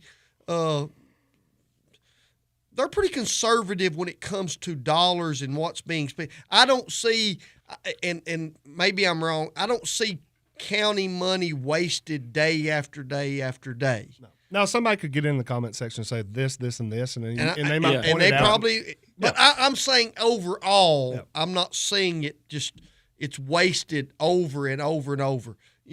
So, but you're going to have to overcome what you're seeing at the federal, and I even say at the state level, even though that, I support our governor and those type of things, but there's some money that flat out, I mean, when you start talking about, here's the issue I have. You start talking about millions of dollars and people say, well, it's just $1 million. It's still wasted. Yeah. I'm not in on wasting tax dollars. Yeah, like when you talk about asking me for money on a football stadium, or even if they pivoted and said, well, hey, we're going to spend that money, but it's going to be to build a new K-5, and that's why we need a wheel tax. But okay. That's cool. That's still cool. It's the ones where I'm like, well, we need match money for the Levitt grant so we can have concerts, and I'm like, oh yeah, I'm good. Right. Just give me my money. You're back. right. If you show people where their money's going, they are more likely to be okay with. And it's a lot easier to show them locally. Yeah. When you get to the state and federal level, there's so many dollars coming in, and 95 counties, all of a sudden, hey, well, we're this is really helping reinvigorate West Tennessee. Yes. I was like, a place I'm never going to see ever. Like, no offense, I don't care that much. If you're telling me, I mean, look, I'm not out in Irving College or Centertown ways very much, but if you told me that that $30 of my money a year was going to help make sure that Irving College had a really nice gym, if they didn't have it, I'd be like, okay, that's fine. Yeah, that's fine. Yeah. I mean, this is my home. This is my community. And Franklin Fisher says, I'm retired, fixed income, other than bus driving. I'm good with $30 a year, as long as other issues are taken care of by other means. Yeah. Yep. I think that's where we're kind of out with that. Yeah. What's up, Trev? What's going on, boys? Well, man, we're moving along right along. It's weird. It's almost like we have two different shows right now. We got to kill an hour worth of time until we get Trev here. My bad, fellas. Nah, man, you're good. We're locked into a season grind right now. Hey, we're trying. The grind is real. Proud of my boys. They are working their tails off every day. Yeah. Well, hey, listen again, too. If you want the hot takes, you're in the right place. And if you want hot wings, you can head over to Mud Bums, where they have Thursday night wing deals every single Thursday. Or on Wednesday nights, if you want the Pizza Unwrap Wednesday, you can get from 4 p.m. till close, irresistible deal, one topping pizza for $6.99, or enjoy 10% off all wraps with Mud Bums with the hot wings, hot takes. We will be giving a $15 gift card out to our fans in the comment section. I don't know. James Bennett was in there early. He might have rolled him up a $15 one. I think we need. I'll give James Bennett credit. He needs the $15 because he started a. Yeah, he said, "Hey." He did $15 more than $15 worth of work on Facebook today. So I think we'll put James Bennett. So, I mean, anybody else would have charged the county like 6 figures to do some kind of environmental study or something like that.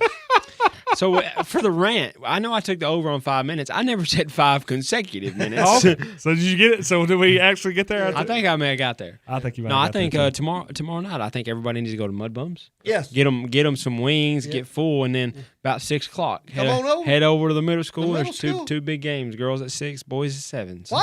My question is, why do we call that the middle school? Because now it used to be called the new high. It's the new high school. The old high school. Why don't we just call it the old high school? Some people. Hey, run over at the old high school. Some people probably do.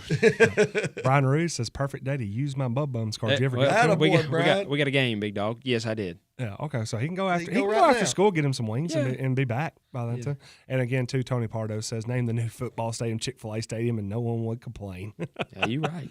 James Bennett also says, thanks, Coach. Frank Fisher says, Coach Bennett is the man. Like I said, Ben Lomond Connect message board. I'll tell you a little bit about Ben Lomond Connect. There's a reason why you don't hear national internet providers talk about upload speeds. It's because Ben Lomond Fiber here locally offers you the fastest and only synchronous multi-gig connections in the area. Your internet speed, upload speed is crucial for activities such as streaming, like when you're wanting to watch the Warren County Sports Authority, gaming, video conferencing, and file sharing. Probably even works a little. It works really, really well when you get on that. When you get on there and you're like, "Hey, I want to watch the Warren County Sports Authority," because Verizon won't let me call. I was about to say the Verizon deal is rough right now. Man. Well, anyways, BLC's Don't not having any pile on, problems. though. Don't pile on. Hey, BLC's 1, 2, and 8 synchronous internet plans are perfect for your home or business's need. There's only one way to navigate the cold nights of winter, and that's with multi-gig hot speeds from Ben Lomond Connect. For more information, call BLC office or go to benlomondconnect.com because they're delivering internet at the speed of life. Woo! Go Ben Lomond Connect message board. Thank y'all so much for chiming in on there. All right, boys. Are we there? Let's do it. Let's get to your topic, but let's first tease it up with the McCorkle Landscaping Random Question, sponsored by McCorkle Landscaping. Is your yard ready for a makeover? It's 2026, folks. It's ready. I'm going to tell you right now. Yeah. Even if you're like, oh, it's immaculate, it's still ready for a makeover. Get you a because it's putting green in the 2026. Yeah, get Putting you green. exactly. You know what? You know who could probably do that? McCorkle Landscaping, because Yep. they'll bring your He's got outdoor vision to life. Owned and operated by Mitchell McCorkle, this local landscaping expert offers everything from nursery service and custom landscaping to retaining walls, irrigation systems, full hardscape designs, and probably putting greens as well. He does it all. Need grading, sod installation, land clearing, or excavation? They've got you covered. Want to refresh your space with weeding, mulching, and lawn surfacing? No problem. They even offer design consultations professionally to help you plan the perfect outdoor space. Big job or small, residential or commercial, McCorkle Landscaping is your go-to team for reliable quality results. So call them today. That's 931-212-5174. Again, that's 931-212-5174. McCorkle Landscaping, digging deep to build your dream outdoors. Trev, go to your question. So we spoiled it, but that's all good. We talked about it a little bit earlier, and you kind of hit on, if you're the Ravens, and I guess now the Steelers, and you're hearing, hey, Harbaugh's the top candidate. Like, how are you like, okay, I'm going to one-up the top candidate? Where, I mean, you know what I mean? Where are you going to go? I don't know. I'm going to add a little bit to what you're saying. You're exactly right. Is where do you go? Because what you're saying is you're firing a guy, so you think that there's somebody better out there. And there's it looks like most NFL says, well, he's the best. The guy that I want is that guy. Yeah. Y'all just got rid of him. Yeah. So thank you. Yeah. Why did he get fired? I don't know. Was it players? Did Lamar Jackson get him fired? Stagnant? I mean, it's all of a sudden, it's just. Yeah, but see, that's another thing. We're talking about stagnant in the NFL. And I don't know what Harbaugh's overall record and whatnot. In the last 19 years, Mike Tomlin's had the Steelers at 500 or better. Yep. That is tough in the NFL. Now we should point out Mike Tomlin resigned. Yes, his Right. rights He wasn't- are even retained by Yes. Pittsburgh. So if he wants to go coach somewhere else, they're almost got to trade Yep. him. Yep. Yes. Let him go. So that there is a little bit different There's there. But difference I'm with you. Like you talk about models of consistency. Well, I mean, we got the local fans that watch the Titans, and you've seen the ups and the downs and the ups and the downs. And what you've not seen in Pittsburgh are the downs. And when John Harbaugh's Jim, John Harbaugh. In Jim's Baltimore, you've not really seen the downs. No. You see your lows aren't downs low. are 9-8. Now the highs aren't necessarily the highest either, but Not He's recently. won a Super Bowl though. You that's gotta give true. him that. That's true. Yeah. Okay. I just mean in the last. But I think most people would say when John Harbaugh was the Ravens head coach, they were a perennial playoff Year in and year out. year in, year out team. Okay. If the kicker doesn't blow the kick For a week. That's what I. Okay, you think no, regardless? No, I think if he wins, he's Okay, staying. Now so- I think the owner is an ass. By the reporter asked the question, if so and so makes that kick, is he the still the coach? And the dude said for a week. Like, come on, man. That's crazy. That's So then what you're saying is you don't think you can go beat the Texans. You're the owner that's saying that. I got a lot of respect for the owner when it comes to the Ravens. I mean, you got some big ones pulling that trigger. no now. doubt. Well, But- yeah, go ahead. I just don't know who the guy. It's kind of like the whole college deal we just went through. You got rid of all these guys, and I don't think some of these places upgraded. Mm-hmm. I think the Ravens are going to have a really tough time upgrading. Yeah, you're in some aspects you're just reshuffling deck chairs. Yes, and it's like, hey, you better hope that you're not reshuffling deck chairs on the Titanic and you're about to go down. I'm when we talk about this, there's a chance Tomlin doesn't coach next year. Yeah, I don't think he will. Okay. Harbaugh's really being courted. Mm-hmm. Yeah. What does it say about your organization when he flat out says, I don't want to coach there? You're Because it almost tells you that he's a guy that says, you got to fix some things. y'all are not set up Right. to be successful. Mm-hmm. So that would be a real concern if I'm an owner, if I bring him in. Yeah. And he pretty much checks me off the list pretty quick. Yeah. That would be a concern for me as going forward. Well, it's tough. I mean, I'm looking at John Harbaugh's career record: 18 years in the NFL, 180 wins, 113 losses, 15 winning seasons, or we'll say actually 14 winning seasons, one 500 season, only 3 losing seasons, and 2 of those losing seasons were in the last 5 years where they went 8-9. So they were 1 game away from having 17 out of 18 winning seasons. 2012 Super Bowl champs, a 13-11 career playoff record as well. 24 playoff. And before this year, you had 20 from 2018 until now: 10-6, 14-2, 11-5, 8-9, 10-7, 13-4, 12-5. So you've had in the last 8 years, you've had 6 10-win seasons. In a league that basically is built on parity. Yep. It basically Yeah, right. says, hey, there's not going to be a dominant force going forward. I don't know. I wish him a lot of luck. I don't know who the guy is. I don't. Where do you think he goes? Because that's a question that what you're talking about is if Harbaugh goes and says I'm not going there, that pretty much shows that you're not in a proper place to go. Yes. You know what? So me and Adam talked about it with the Titans. I guess there's some interest there. If I was Harbaugh, I don't think that ownership is willing to do the things that would need to be done to win a championship. Now, I may be dead wrong, but with the move to fire Mike Vrabel, to me, said, we're not willing to do the type things that we need to do to get to where we need to go. Well, go ahead. No, I was just gonna say, I think Sullen's kind of hit the nail on the head when all said and done comes down to this. I think you're starting to see professional football teams, and in some aspects, this will be college football teams before it's all said and done. They're marrying their coach with their quarterback. Yeah, and if your coach isn't working with a quarterback that you assume that if you're saying my franchise is built around the quarterback and that coach doesn't work with them, you're gone. Or if you're a coach that cannot sustain and this might be the thing that happened with Tomlin. I would say a little bit ever since Roethlisberger retired was you've never got the next guy that's really stabilized this. Yeah, I mean, even Aaron Rodgers came to his defense and says, "There's no way that." But I mean, like Aaron, Right. if you can't have the quarterback with the coach, then I think you're just going to keep recycling this, and I think that's what the NFL's kind of went to is we can't be good without a really good quarterback. We're going to find a coach that goes with the quarterback. So I mean, and now that being said, if you're Baltimore, okay, then who's the coach that makes Lamar Jackson a Super Bowl champion? He's going. That's to me that's the question you have to ask. That's a tough. And then the answer, I think Sullins' kind of look here is there's not one. He might not be a Super Bowl winning quarterback. Well, I don't want to say that because I'm a big Lamar fan. I like Lamar too. I'm a think he's big good Lamar player. fan. I also think when you start looking at this, windows close, and I don't think Lamar is going to be able to play at the level that he has. And it would struggled this year, had some injuries.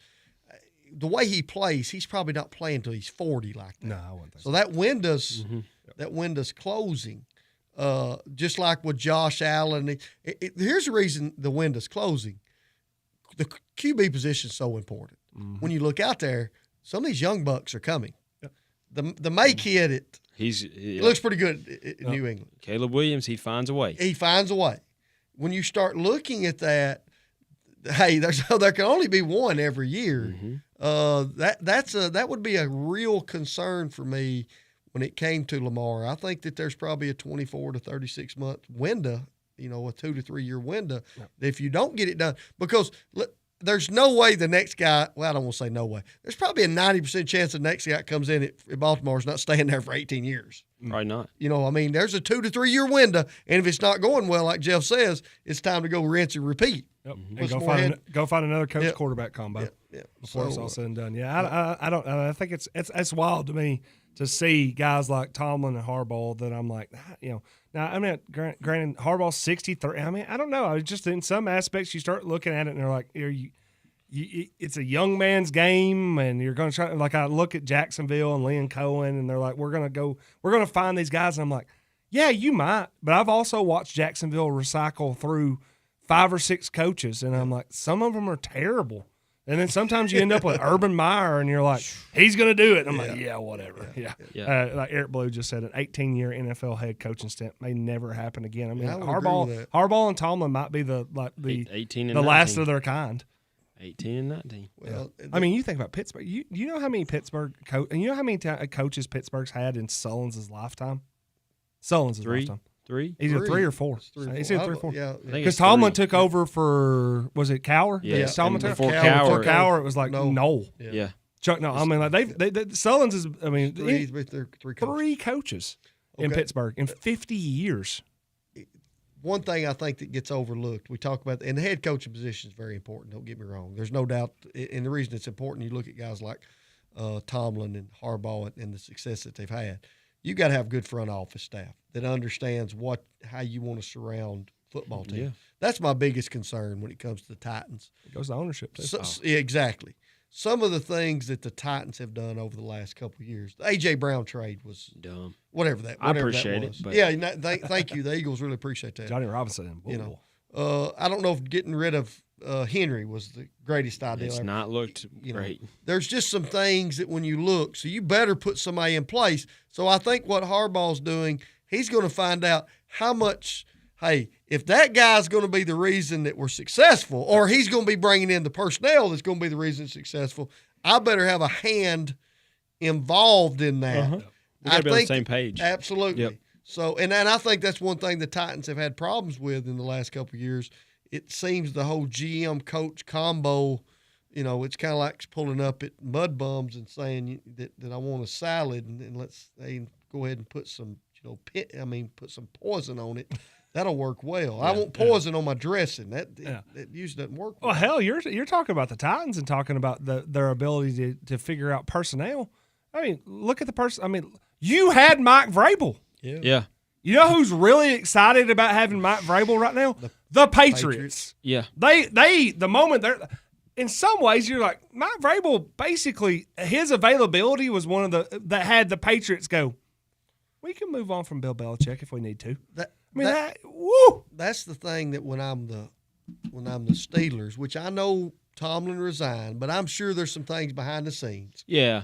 I think it was a perfect storm. His daughter's going to college, and then with Harbaugh, you gotta hope that somehow, some way, that you don't become the next Tennessee Titans Mike Vrabel, that you're sitting at 3-13 and he's fixing to go to the. It looks like there's a chance he's going to the AFC Championship. If you'd asked me, before Vrabel got fired, I'd have said he's the next 15 to 20 year type coach, because he has that system and that's what he does and that's where he came from. Now the Titans screwed the pooch on that, but 19 years with the Pittsburgh Steelers, never had a losing season.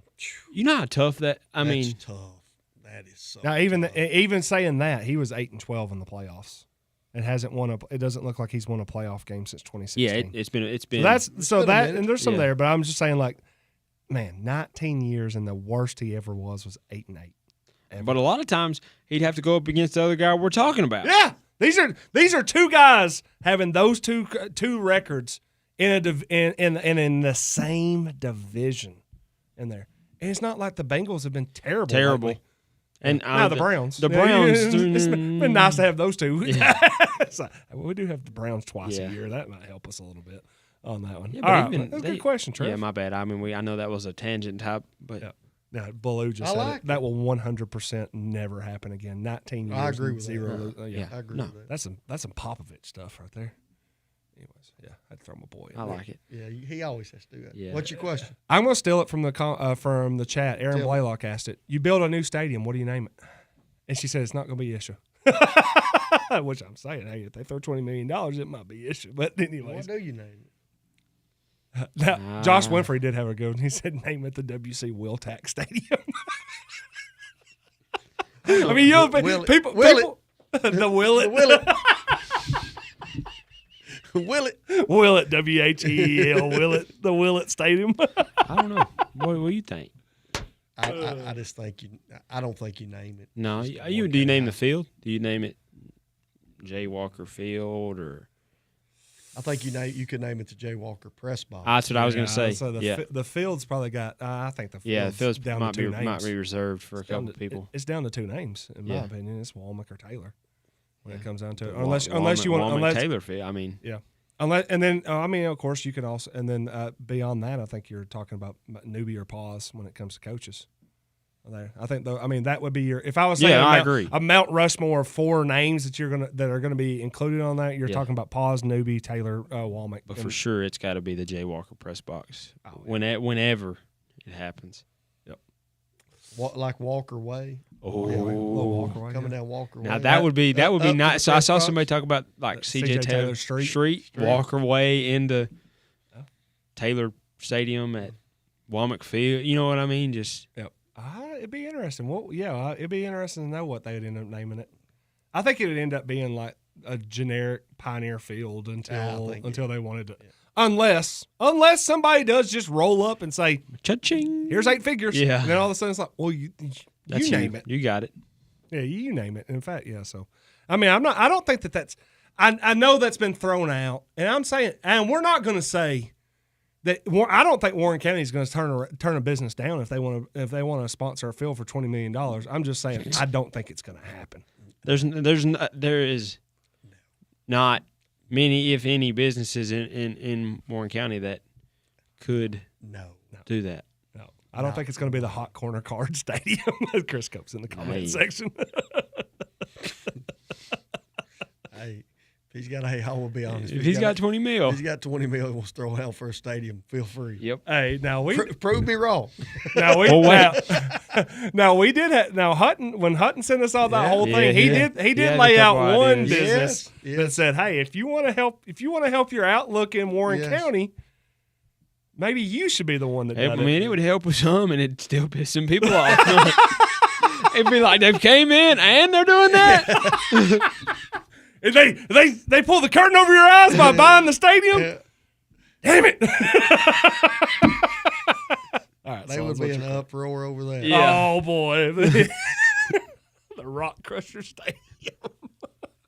One of the that'd be pretty funny though. The Rock Crusher where dreams go to die. Yeah, that would be pretty funny. Okay. Especially if they said we're going to have to change the mascot name to the Crushers. We brought up something last year at this time of the year, about a couple weeks, so it's probably been about 54 weeks ago. Yeah. How this college football playoffs has not been, I don't want to say it's not been well received, but it's not been watched like maybe people thought it would. Mm-hmm. It seems, and Clay Travis brought it up, more people watch regular season games. Yep. Like the playoff games are not being viewed, and there's not the attention on them that maybe like the NFL playoffs are. Right. Where now you understand, hey, we're going to the Super Bowl level Right. and everybody's involved. How are they going to change that? Because he spoke to me a little bit, because I'm not as invested in it like as I thought I would be. And we're 2 years in. Tell me. I got two things. Tell me. A, you got to find a way to end the season January 1. Okay. You got to find. Stretches out way too much. Yes. Okay. And keep the games on Saturday. Okay. It's tough. They're playing at Thursday at 6. Okay. People were doing stuff. I think first thing I would say, you're going to have to start convincing people that the best teams in the NCAA are in the bracket in the first place, which means I think you have to stop auto bidding. Yeah. On that. Now, granted, I know people are going to be like, well, they're James Madison and all that. I think in some aspects, the moment that you put together a bracket that you say this is going to be how we devise the champion of champions, and then you say those teams don't belong, then it delegitimizes in some people's minds on that. And two, the thing that you're starting to see that's set up, and Sullins, you've pointed out this a lot. All these teams that are on bye weeks that are supposed to be the best getting knocked out really, really quickly, and you're sitting there like, I just think the problem is that I've seen over the last couple of years is I don't think anybody thinks the best team's winning anymore. I think they just think the hottest team in January is winning, and I think that I don't know how you change that mindset, because do you think Miami at any point this year did you think they were one of the two best teams in the country? No. At any point? No. But they're going to play for the national championship. Did they even play for the ACC championship? No. It was Duke and Virginia, maybe? Yeah. Yeah, Duke, Virginia. Yeah. That's what I'm saying. So I'm like, nobody thought they were the best team in the ACC. Yeah, well, they weren't the best team in the ACC. And they weren't. That's why they didn't play in the championship. But they're going to play for the national championship, and in some aspects, I look at that and I'm just like, at that point, you can't convince me to care about a game that I'm like, I don't think this is the two best teams. It's just how we got to that, and I just don't care that much. Okay, another thing, and I'm going to add, because you just brought up Miami. A lot of this, I'm hearing this NIL deal. I think that we like going to watching the University of Tennessee play on Saturdays. Mm-hmm. But when you're talking about the whole NIL deal, when it gets to the playoffs and you've got all this transfer portal, people get turned off by that. Well, that's why I think you gotta end it January 1 so then the you allow portal the can portal. open on January 2. And then this is my last question, because I can't believe I didn't bring it up last week. Mm-hmm. Miami's in the playoffs, or they're in the championship game. Here we go. Who would be Warren County's Michael Irvin? Oh, the guy on the sidelines? That's acting a total fool. And then Eric Ballou. I'm glad he's in the comments. Yeah. What would you do? What would you do? Because I have a real – I'll put it this way. If Danny Fish and them go to the state, I'm not going to be on the sidelines with a belt acting a fool. Tell me I'm wrong. No, you're right. What do you think when you're seeing this? I'm just like, come on, man. Like, but the media plays this up like he's part of it. They love it. He's running up and kissing the coach on the cheek, and who in Warren County could get away with that? Who could get away with You understand what I'm trying to say? Because most people would be. He's getting away. I don't know if getting away with it, but they're letting it happen. They're letting it happen. CJ could get away with it. Okay. You're saying who could get away with it if CJ Taylor showed up at the state championship at the ball, took his shirt off, started waving it around. Yep. People would be like, "Man, CJ, we love CJ. Okay. CJ could get away with it." Now, would you be like, "Come on"? Okay, if he did it like let's say on he would never do it. Let's say on district final nights he does that. Yeah, and then he does it on region. Yeah, then it gets old. And you're like, Yeah. What? He's not. I know he graduated there, but I just struggle with it. I mean, man. if you're asking who could get away with it, I mean, I've CJ. the and only CJ. Yeah. cocaine cowboy, man, set him down. Yeah, he's juiced. But now, He's if your on answer, something. now the answer is, do you like that? No. And I would- can't stand if- it. It's the even if dumbest CJ thing. Even if CJ, and we've seen it. It's taking away from what Yeah, those it's guys. it's that team, that program. Yeah, I could. Even then, I was. I don't know. Coach Joe Ward, maybe. Okay. Coach Joe. Coach Joe could do it, man. Yeah. You remember Coach Joe, the cowboy hat? Oh. Coach No, Joe. Coach Hey, and he has a cowboy cap, and he's just got the whip out. He's just whipping. You No, know I what guess can we change it to this? Who would be the funniest person trying to do it? And you'd be like, wow. Like, how much would you laugh if you who would you see that you're like, man, that's so. I'd love for Kevin Hobbs to come out. You know what I mean? I just want it to Josh be- Harris could do. Now, what Josh I'd love- Harris would I'm be. trying to think of a Warren County, but yeah, I Okay. love Josh No, Harris but would be what good. I'm saying, let's just say Josh Harris does that as a coach, as wrestling. He Yeah. comes out painted up. Yeah. Not in the AI stuff. Right, he's like legit. Yes, he's legit. Yeah, I think the answer might be right there. Could you imagine if because it would be so out of character completely. If like Franklin Fisher Oh yeah, that'd be was on the sidelines just going absolutely nuts, or like a David Upton. Well, because I was saying, like, Coach Upton, yeah. like you can imagine 6'7" Or what David if- Upton or on what the if sidelines. Miss Connie just had her keys. Miss Connie's such a great. That's what I'm saying. Like, like somebody that would just be so like wow. What is? I got the answer. Tell me. Todd Wilmore. Oh. It hits every. He my played for the goodness. Pioneers. Yes. He coached for the Pioneers. He's a Pioneer legend. Should be a Hall of Famer if he's not. If all of a sudden that was Todd Wilmore. Yeah, Here's because this is exactly the thing when Michael Irvin thought about it is, even if you thought you were like, man, Todd, what are you doing? No one would say no. No, yeah. I'd want to It's see Todd it for, Wilmore. I'd want to see it for a minute. It's Todd Wilmore. I will tell our listeners, if you see Todd Wilmore acting like Michael Irvin, please get a helmet because the world is ending. Okay. But that is the answer. Yeah. It's Todd. It's Todd Yeah. Wilmore Okay. because he could. If he did it, no one would say you haven't done enough to be on the side. Like Right. Todd Wilmore, Yeah, he's invested. has carte blanche. He could Yeah. really do whatever he Yeah, wants. maybe it's Wilmore way. Yeah, That wouldn't be bad. Yeah. but I would say I think that's the answer. Now that being said, never in a million years. Never on a dare. Not even if Never. you said, "Hey, coach, if you do this, we'll raise $20 million." Yeah, if you for do a this, stadium." we'll build He'd be the like, stadium. "No." He'd be like, I hate it for you. It'd be like Nunley's good. It's fine. I played there. We're good.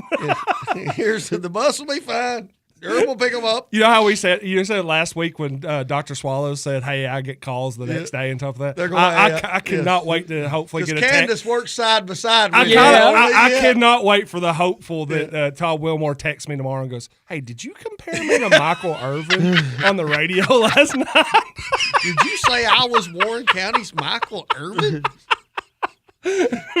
What have I done to you? Yeah, I thought we liked each No, other. here's Crossing my Todd, fingers. no, Todd's not going to do that. He's not going to call. No. He's just never going to talk to you. Ever. You going to get high-hatted like never before. It'll be August and he'll be coaching soccer and I'll go out there and he'll be like, Yeah. That's it. You ask him a question about the game and he'll be like, Michael Irvin. Dang it. To be clear, I said Todd Wilmore could be Michael could Irvin. be Michael. He would never No, on any of those. no. But Don't back up and punt now. No, I said it from the start. Yeah. Jeff That's the said, answer. Hey, the story next soccer season. Sam Griffith's covering soccer games Yeah. because Jeff Simmons has been banned. Yeah. He's been banned. So, hey, boys, if I get that text message from Todd, I'll screenshot it and send it to you. Be like, we've made it, boys. Even the Todd father's watching and going, all right, we'll be back next Friday. Later. Next Wednesday, 5 See ya. p.m., Warren County Sports Authority.